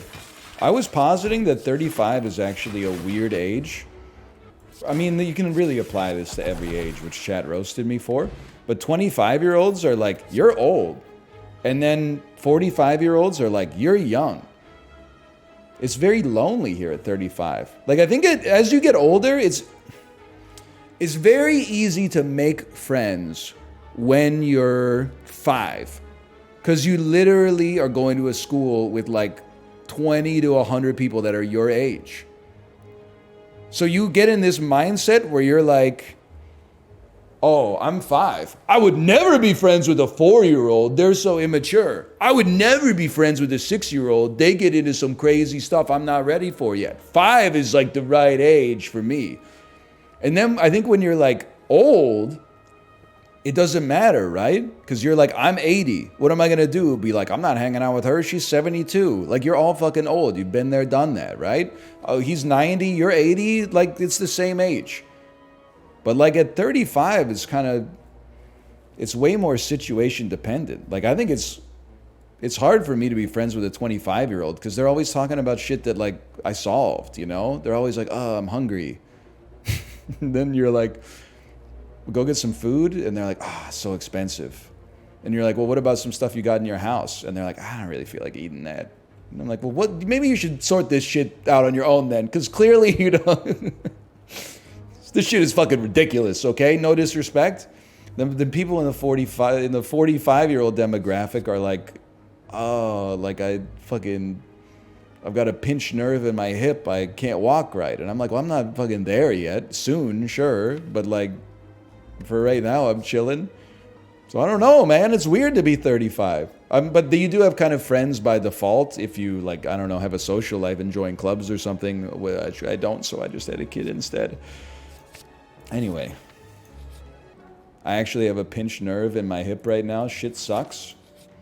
Yeah, my dad used to... I don't know how he fixed it.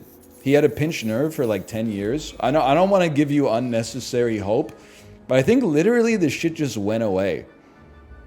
But there was like 6 or 7 years where a few times a day he would like almost fall down and then barely be able to walk.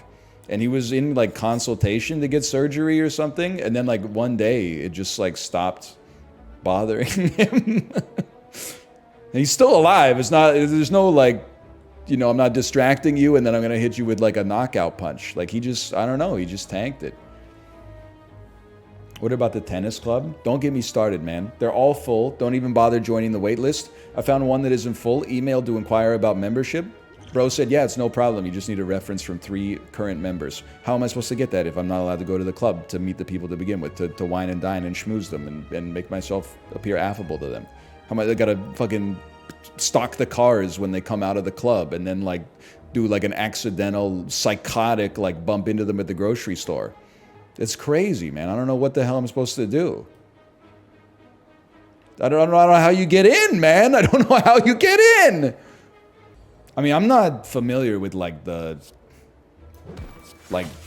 tennis and golf club like etiquette and stuff like that. So I didn't realize that it's not enough to just be like, hey, I want to pay you like way too much money to play tennis. Like apparently you have to pass like a fucking riddle or something too. Like I didn't realize all the rigmarole that's involved. I thought you could just be like, I like tennis. Can I join the tennis club? The shit that pisses me off too is they all advertise like, we've got lessons for all skill levels. And I'm like, okay, well, like I'm a beginner. I'd love to learn tennis. And they're like, well, yeah, but you got to have like 3 tennis pros vouch for you. Okay. What am I supposed to do about that, man? I don't know. I don't know what can be done. There's a life hack. Get a coach. Dude, so like I'm being real with you. I swear it to you. I'm not saying like I've tried nothing and we're all out of ideas. I tried to get a private golf or a tennis coach. So I emailed this tennis coaching service in Vancouver because on the website it says, hey, if you want to get private lessons, just email us. So I emailed them and gave like my my situation, and the situation is basically like, hey, I can't really find the time to fit in your group classes because they're inconvenient for me, but I would love to get like, you know, a lesson a week so I can just keep in the habit of it. And they never got back to me, man. It's like, I'm not saying there's a conspiracy, like that's ridiculous, but I feel like it shouldn't be that hard to get tennis lessons. Like I'm putting myself out there. They're hunting for whales. Yeah, I gotta send them a bump. But that's like, it's not a bump like that, you weirdos. It's like, it's kind of a shot across the bow. Like that's like, you're kind of going double or nothing. If you send them a bump that's like just making sure you got this, that's basically me saying like, hey, come on, motherfucker. It's like, the time is now. Like, how long does it take to reply to it? I'm literally like sending you an email that's like, I'd love to give you business. Double messaging is embarrassing. I had to explain that, you know, I'm not like the lord of modern social norms. I had to explain that to Kate though. Kate messaged a text message a friend of ours on the weekend to see if they wanted to meet up and do something. And she got a read receipt. Like I don't know how the iPhone works, but it's like the double check mark is like they read it. But then they didn't respond. And then Kate was like, what do I do? Do I text back and say like, oh, like, so what do you think? And I was like, no, you can't double text. Because the double text is like, it's an act of aggression. But unfortunately, you kind of got to just wait until they reply. And eventually they did, which is fine. But that's when you use question mark react. I didn't even think about that, man. You should stop thinking about this when you're 15? No, bro, it's social norms, man. If I text someone a question and I get a read receipt but no response, I'm not sending them another text that's like, so what do you think about this? That's like momcore. It changes the tone of the interaction. Call them? Nah, man, I'm deleting the number. They were fine, actually, but... read receipts should not be on. I agree with that 100%. But the question mark react, I appreciate you letting me know about that technology because I didn't know about that's a genius way to deal with that. A question mark react. How droll, Niles. I'd never thought about it prior. It isn't that serious though. But I agree that it's not that serious. But that's why sending the double text is something that I wouldn't do because the double text makes it like look substantially more serious. Like if you end up sending a text that's like, well, what do you think? They're going to get that text and be like, oh, I didn't reply for like 3 hours and all of a sudden now like I'm the dickhead. Like it's an escalation of the interaction. Our daughter got the cutest haircut. Let's go! It's a little mommy-daughter day. So we're going on vacation tomorrow. I will be back on Saturday night, which means I won't be live until next Monday. Sorry for the horrific news. We're going to have some fun, though. Do not stay tuned to social media. I will not be tweeting, probably. I'll be out looking after my child, enjoying myself. Did you see that Obama posted? Wait, let's see. What's up, fellow kids? His yearly music list. Any chance Bob Dylan's Desire is on that? Obama's music list 2020. He posted it in August. Barack Obama unveils summer playlist.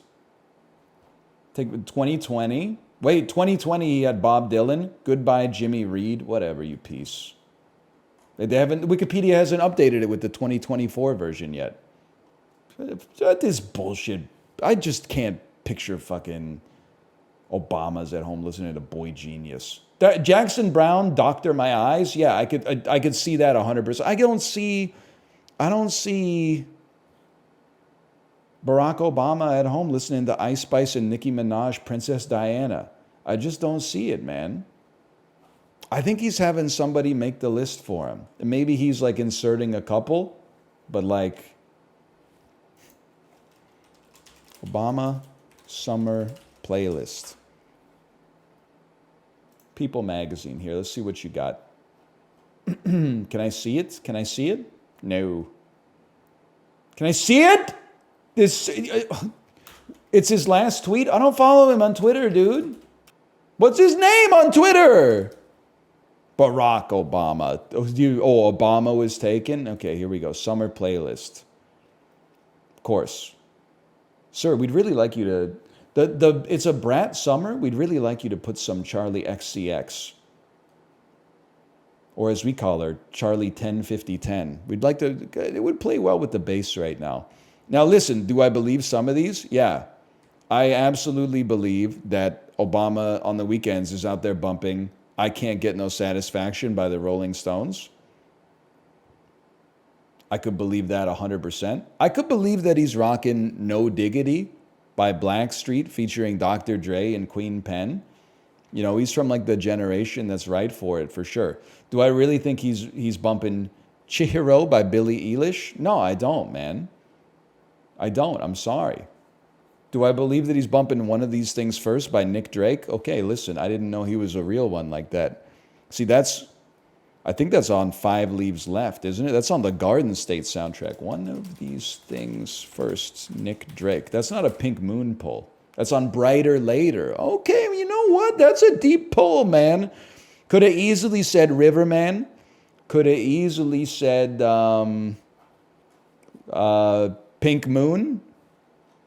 Nah, man. He said, he's pulling one off of Brighter Later. That's kind of a crazy pull. He must fuck with Garden State.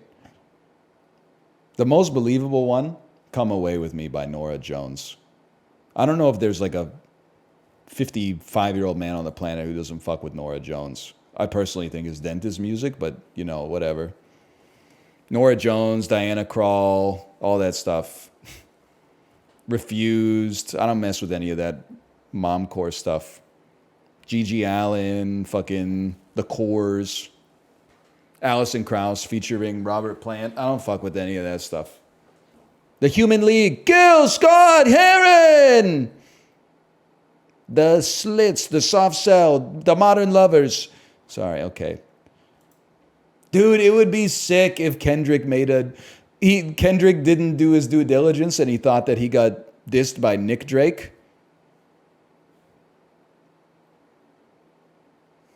Pink Moon, why don't you have a Dink Goon? I'm trying to do the Kendrick voice that he does when he gets all like screechy, you know? He was just absolutely eviscerating a man who's been dead since like 1971 or something like that. That could go. That would be sick. Sure, I got no problem sending you over to Justin playing some Dome Keeper. Oh, man. Just so you know, this channel is intended for mature audiences. And I'll see you in a week. Goodbye. Squeaks' opinions on Dan's dating advice. Oh, are you kidding me? Are you kidding me? There's no way this dude has got anything to say about my dating advice. Okay? Zero. Like this guy's got literally zero to say.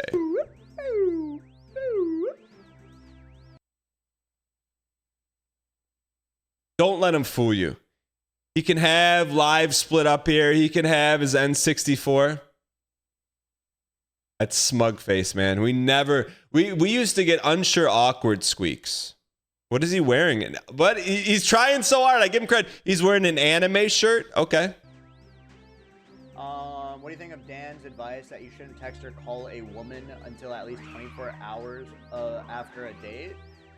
Let me guess what he's gonna say. Let me look at the smug face. He's gonna take the inverted opposite position because you have to ask yourself, who am I gonna take dating advice from? Someone with anime shirt and, you know, someone from the 90s poster on the wall, no girlfriend?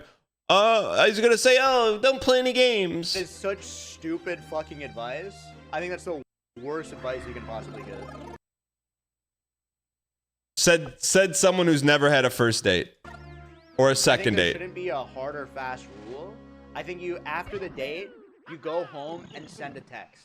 What? That is just absolute unhinged behavior. Right after? You know, hey, let me do something for you. Let me do something. Let me write here. Let me write a word desperation and slap it on your forehead. That's what it is.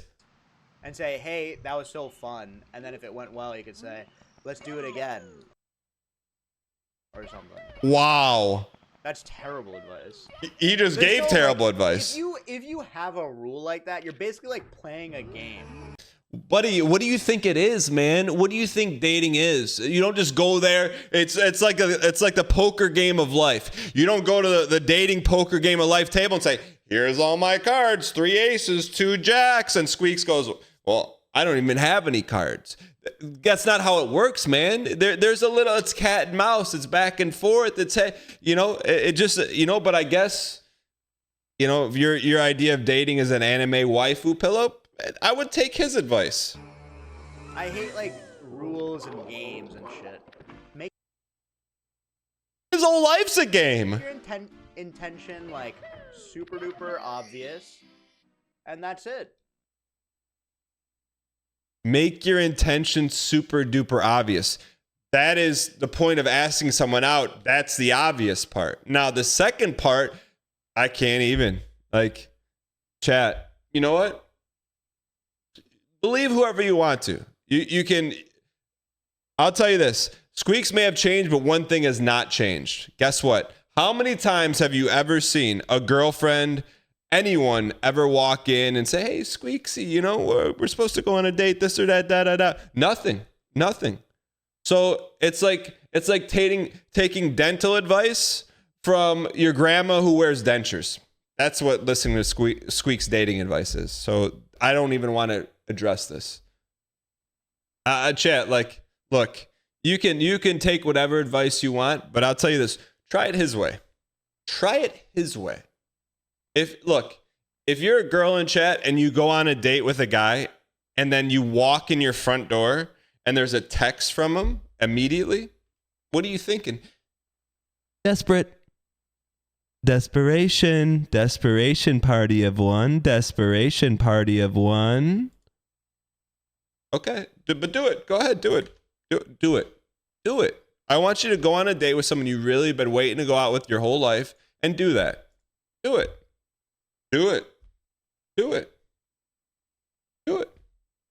Off-White Grape says absolute psycho 100%. Look. Do it. Take that advice. Do it. You can minus -2 because that's how many repeat dates you're gonna get. You're -2ing yourself. You don't lay all your cards down until like date 10, you know? Dan is 1,000% correct on this. Hey, look, it can be divisive all it wants to be, but there's a way to Squeaks and there's a way not to Squeaks. Go. Let's hop in the Discord. Let's get an update on the dates. So you went out to your local 5 and you went to the local dorm food place and you went on a date. You rolled up. You walked through the door. Was she waiting for you or were you waiting for her? It did go exactly as planned. Let me say that. No. You don't say exactly as planned. Exactly as I told you it was gonna happen. Don't say as planned, because your plan was to say, hey, I'm gonna be there in 12 minutes. ETA 12 minutes. So you come back and you got the second date. You tell because you're the only one out there in the arena taking the advice and actually doing something with it. Everyone else is just sitting in the movie theater pointing at the screen while they're eating popcorn. You're the one out there popping the popcorn. I got to turn you up. Hold on. Your advice. It worked. Okay, so let's get into. We'll get to that. We'll get to that. So you roll up. You're in the dining hall. Were you nervous at all? A little bit, but I was scrolling through the menu and it wasn't the best. And she said the same when she got there. Okay, She's so like to guide wait. further. So you're scrolling the menu, waiting for her. She pulls up. How do you like eye contact? She comes up from behind you, gives a tap on the shoulder. Were you positioned so you were at the door? Eye contact into hug. Right away. Away. Did you open the gates first or did she? My man. She did. Okay, so right there, all of a sudden, confidence surging. You want to know why? She opened up the arms for a hug first because you didn't text her and say, my ETA is 7 minutes away, WHU. Anyways, okay, so at that point, you get the early hug. You're like, okay, like this is mine to screw up at this point. Okay. And in retrospect, I almost did. It's so we looked at the menu for the dining hall just to make sure it was what we want. We both were like, it's not looking that good today. Let's head down to the student union and get something there instead. I was like, okay, yeah, let's go to the Panda Express. Okay, real quick. Was that her suggestion or your suggestion? She had mentioned, like, we talked about food before, like, at the parties, and, like, what we like to eat on campus and stuff, and she'd mentioned Panda Express in this dining hall. Okay. So I suggested Panda Express. Okay, so you still like I don't measure hand, but early on you want to at least have like 1% extra hand. So all right, so go ahead, let's go to Panda Express. So you're taking charge. What did and she's like, yeah, let's do it. Yeah, that's right. Okay, so how far of a walk we talking? Like 10 minutes. Okay, 10-minute walk. But that's you got to come up with 10 minutes worth of banter, but using the mindset. Active listening. Yes, you don't have to be the banter generator. So, okay, so you're walking and then you're out there, just taking in the cool breeze, and then how does the conversation go? It goes pretty well. We're talking more about like larger interests, like reading, like what types of books we like to read. That was the whole conversation, basically down to the Panda Express. Okay. About like reading books. So what kind of books is she into? Nicholas Sparks, The Notebook? She's into like a little bit of like nonfiction stuff, like some historical things alongside like romantic novels, and I'm more into like sci-fi. Like manga anime stuff she likes? She's not in the anime. Okay. All right. Okay, so you guys are... At least I don't think so. I didn't ask. So you're having like a good, just like topical book conversation. Yeah. Okay. So then you roll up to Student Union. Do you get the door for her? Of course. I'm in. Okay, so you walk in, and then you're walking over Panda Express. Now you got some decisions to make. It's a long line. It's a pretty long line. Okay, like we're talking 5, 10, 15 minutes? We're talking 15. Okay. So are you like I'm gonna run out of banter material here? What are you thinking?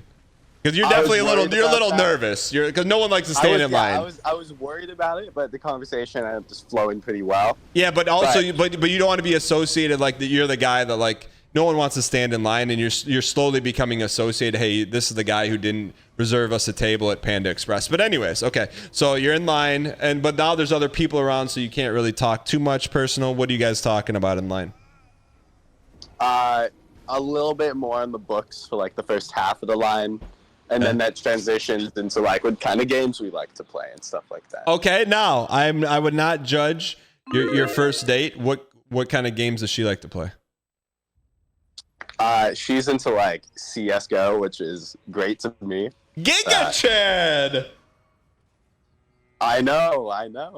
I was very happy so right there, I mean, like you could go down one of like 40 different like paths. You got a dragon lore up. What do you like the Sig? What do you like? What do you like the AUG? Like wait, what? Yeah, we talked a good bit about CS. What's her rank? Well, it's different. I don't know if you played CS2, but it's different now. It's like you have a rank for each map now. Okay, well what's her rank? Okay, I'm Mirage, which is like one of the few that matters. She's Nova 2. Who cares about that dumb map? How is she on DE Dust 2? Okay, Dust 2. Don't judge, all right? A little SE action. But see, I don't know what SE is. That above Gold Nova? It's 4 ranks below. Okay, that's all right. That's okay. I mean, like that's good. So she's not no lifing it, which is fine. She has other interests. Yeah.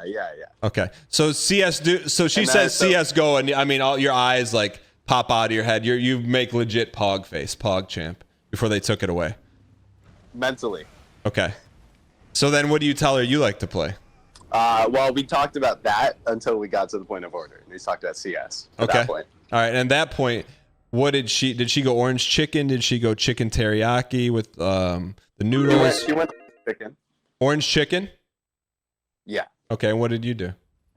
So this is where I might have made my mistake. It ended up being okay, but she gave me a look when I placed my order for sure.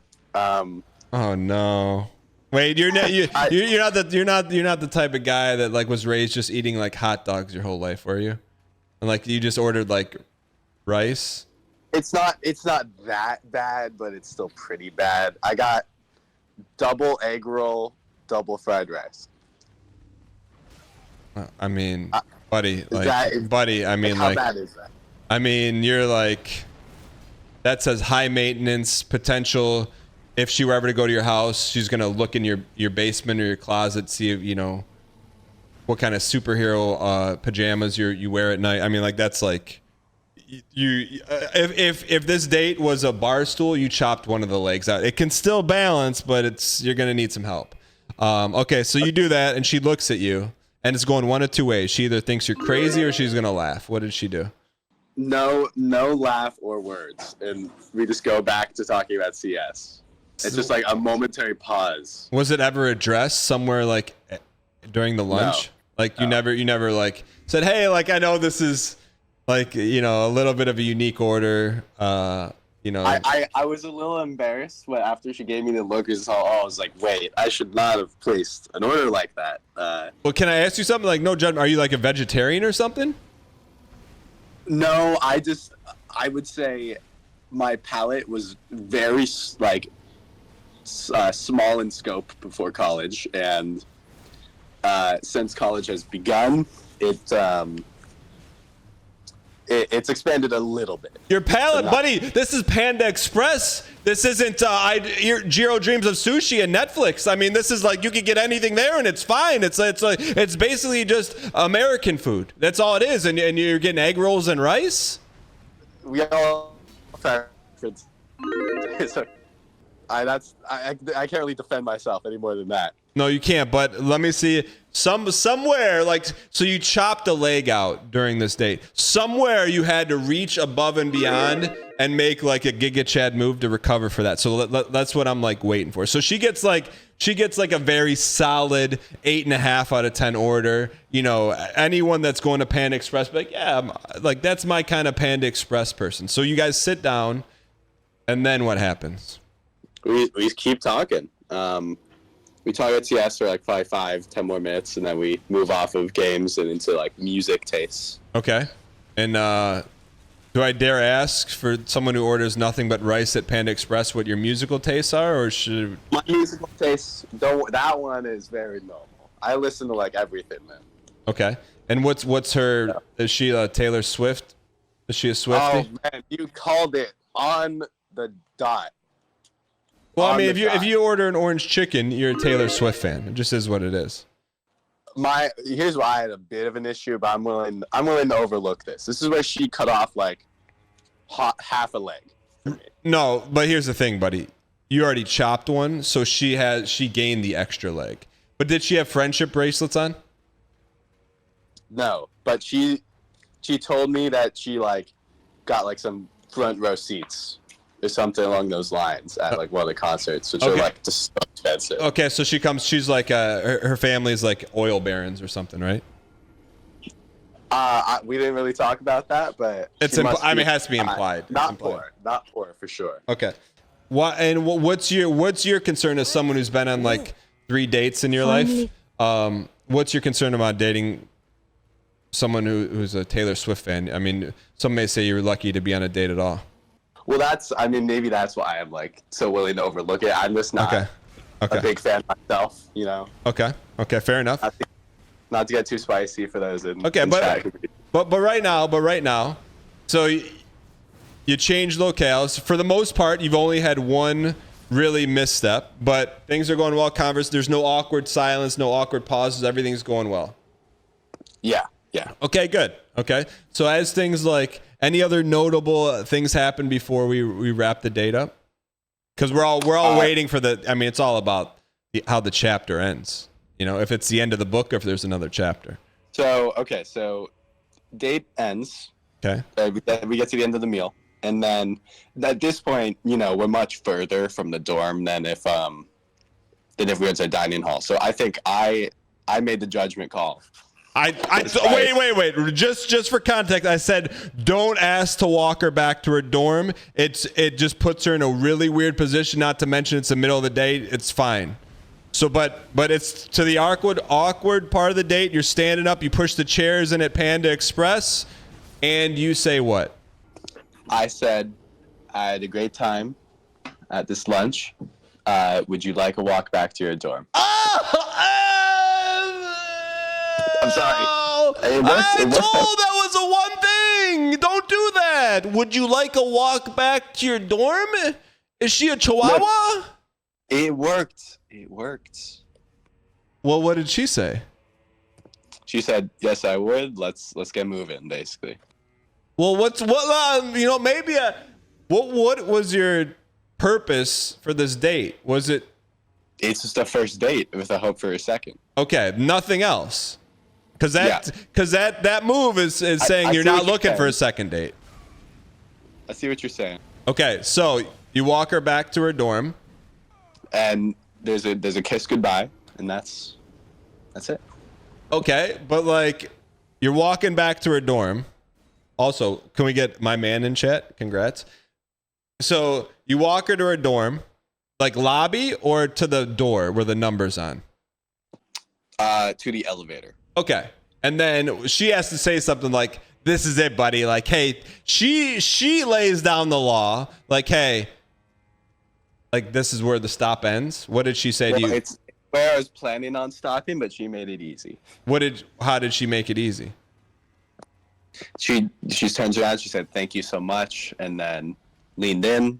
She did the 30. She initiated the lean. She initiated the lean. That had to feel like you're like, all right.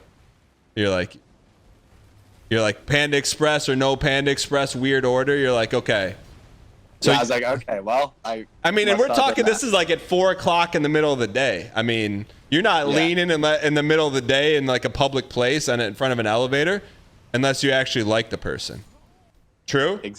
Exactly. Yo, my man, wait, so then, okay, now's where the dominoes fall. So by all intents and purposes, I think we rate that date 93% out of 100. I mean, with the exception of your weird order, like you're looking at a 98%. But so great first date.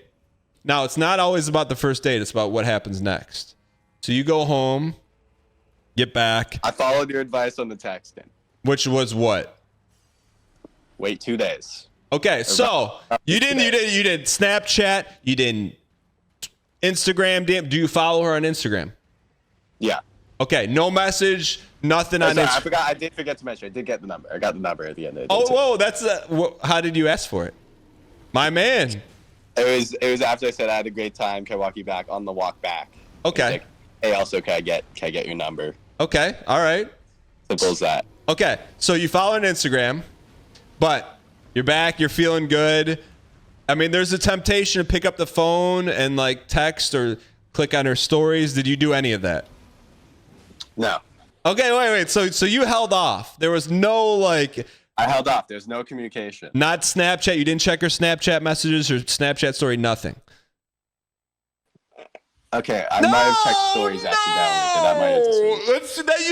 Okay, we could still come back from that, but people can see who looks at those, so she knows like that gets a little bit weird because the whole point of not texting is like you vanish. Yeah, that's a great point.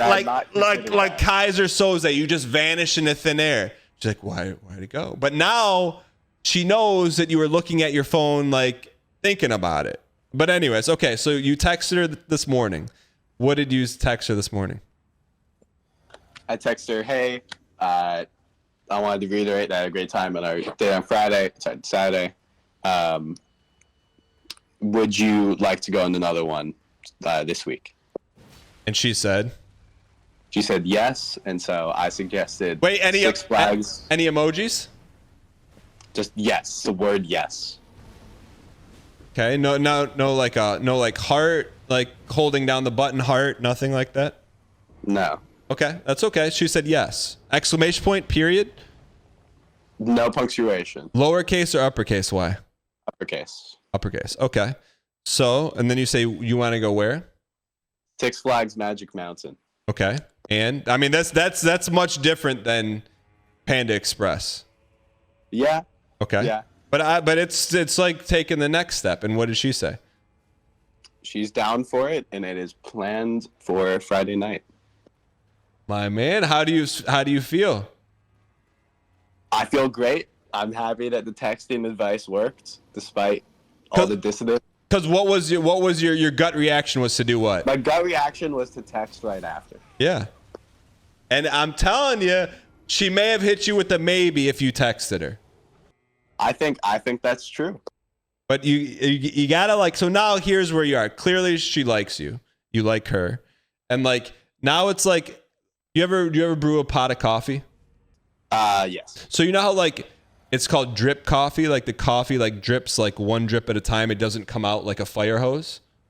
Mm-hmm. That's because I'm not going to be there every step of the way along Magic Mountain with you, but that's what it's like now. Now it's like subtle drip. Like you don't now because like you're going to go to Magic Mountain, have a great date. Now you don't start blowing her up every day. Like it's a slow drip. Definitely more than the after Panda Express.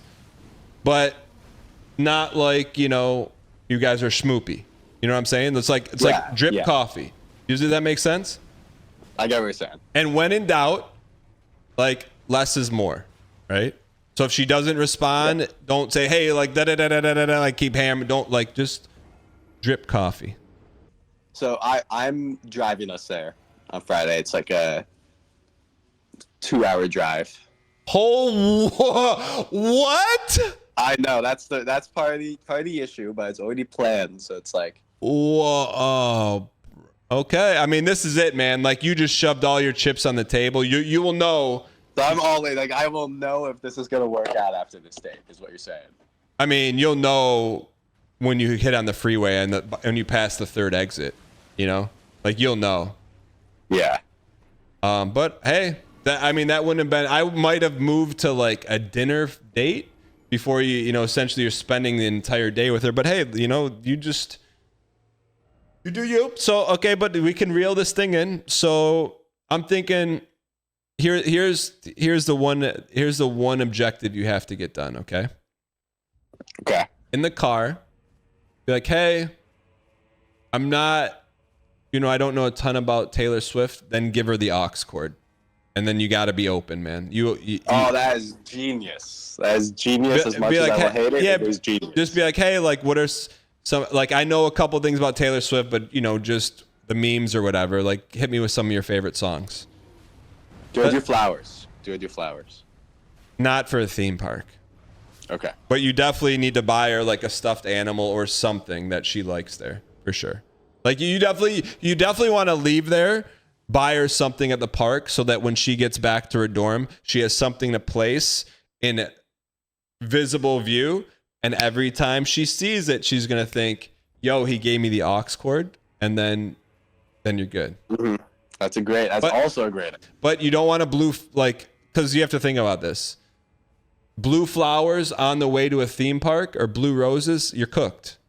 It's trying too hard. That's doing too much. Yeah, and then also just be in the car with us for the next while. Yeah, but like you need to find out vaguely. Like here's. I mean, if you want to go Giga Chad, this is like. So the main quest for you is give her the aux cord. The optional side quest is. In a normal conversation, like if you pass the zoo or something, say, hey, like, you know, do you have a favorite animal? Like, you can't just bring it up out of nowhere. It's got to be within context. Find out her favorite animal. And then, optional side quest, buy her or win her a stuffed animal of her favorite animal while at the theme park. Giga Chad, it's over. But you can't force it. Like, you got to be real slick with it, you know? Okay. I can try that. I think I can make that work. Okay. But yeah, other than that, I mean, you definitely skipped a few levels, but also I think you might be ready because you had you handled the comeback from the horrible Panda Express order. Yeah, I mean, like you're pretty much, just so you know, you're pretty much radio silence until like Wednesday night is a little desperate, but Thursday just confirming the logistics. But like other than that, you're pretty radio silent. And I would be shocked if she doesn't text you before Thursday. And do I respond? Yeah, no, 100%. Yes. Okay. No, you know what? There's no dumb questions. You 100%. If she texts you, you have to respond. All right. Chat. Get chat real quick before we let you go. Chat. 0 to 100% confidence in getting a third date. Type it in chat. I mean, let me know what they're saying. I don't have it open. I'll tell you. I mean, like you're on a high risk, high reward date. I mean, I'm going to be honest with you. Like, average is, I'm going to say like 87% confidence. Okay, I'll gladly take an 87.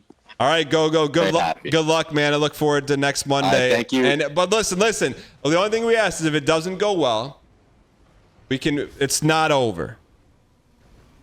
Yes. All right. So don't like, even if like doesn't go perfect, you don't hear like the choirs of ain't, that's okay. Just don't be desperate. You're saying don't like be text her like please like take me on another date. No. If something goes a little weird, that's okay. Like you already shown her, you know, that you're a little weird, which is fine. But if something else weird happens, just keep moving forward. Don't change the game plan. Don't start throwing up Hail Marys. Everything's going to be fine. Got it. Okay. All right. Good luck, Gogo. All right. Thank you, Dan. All right, bye. Just librarian, get in here a little bit closer. Just for me, just one video. One video. Can you play the Spelunky song?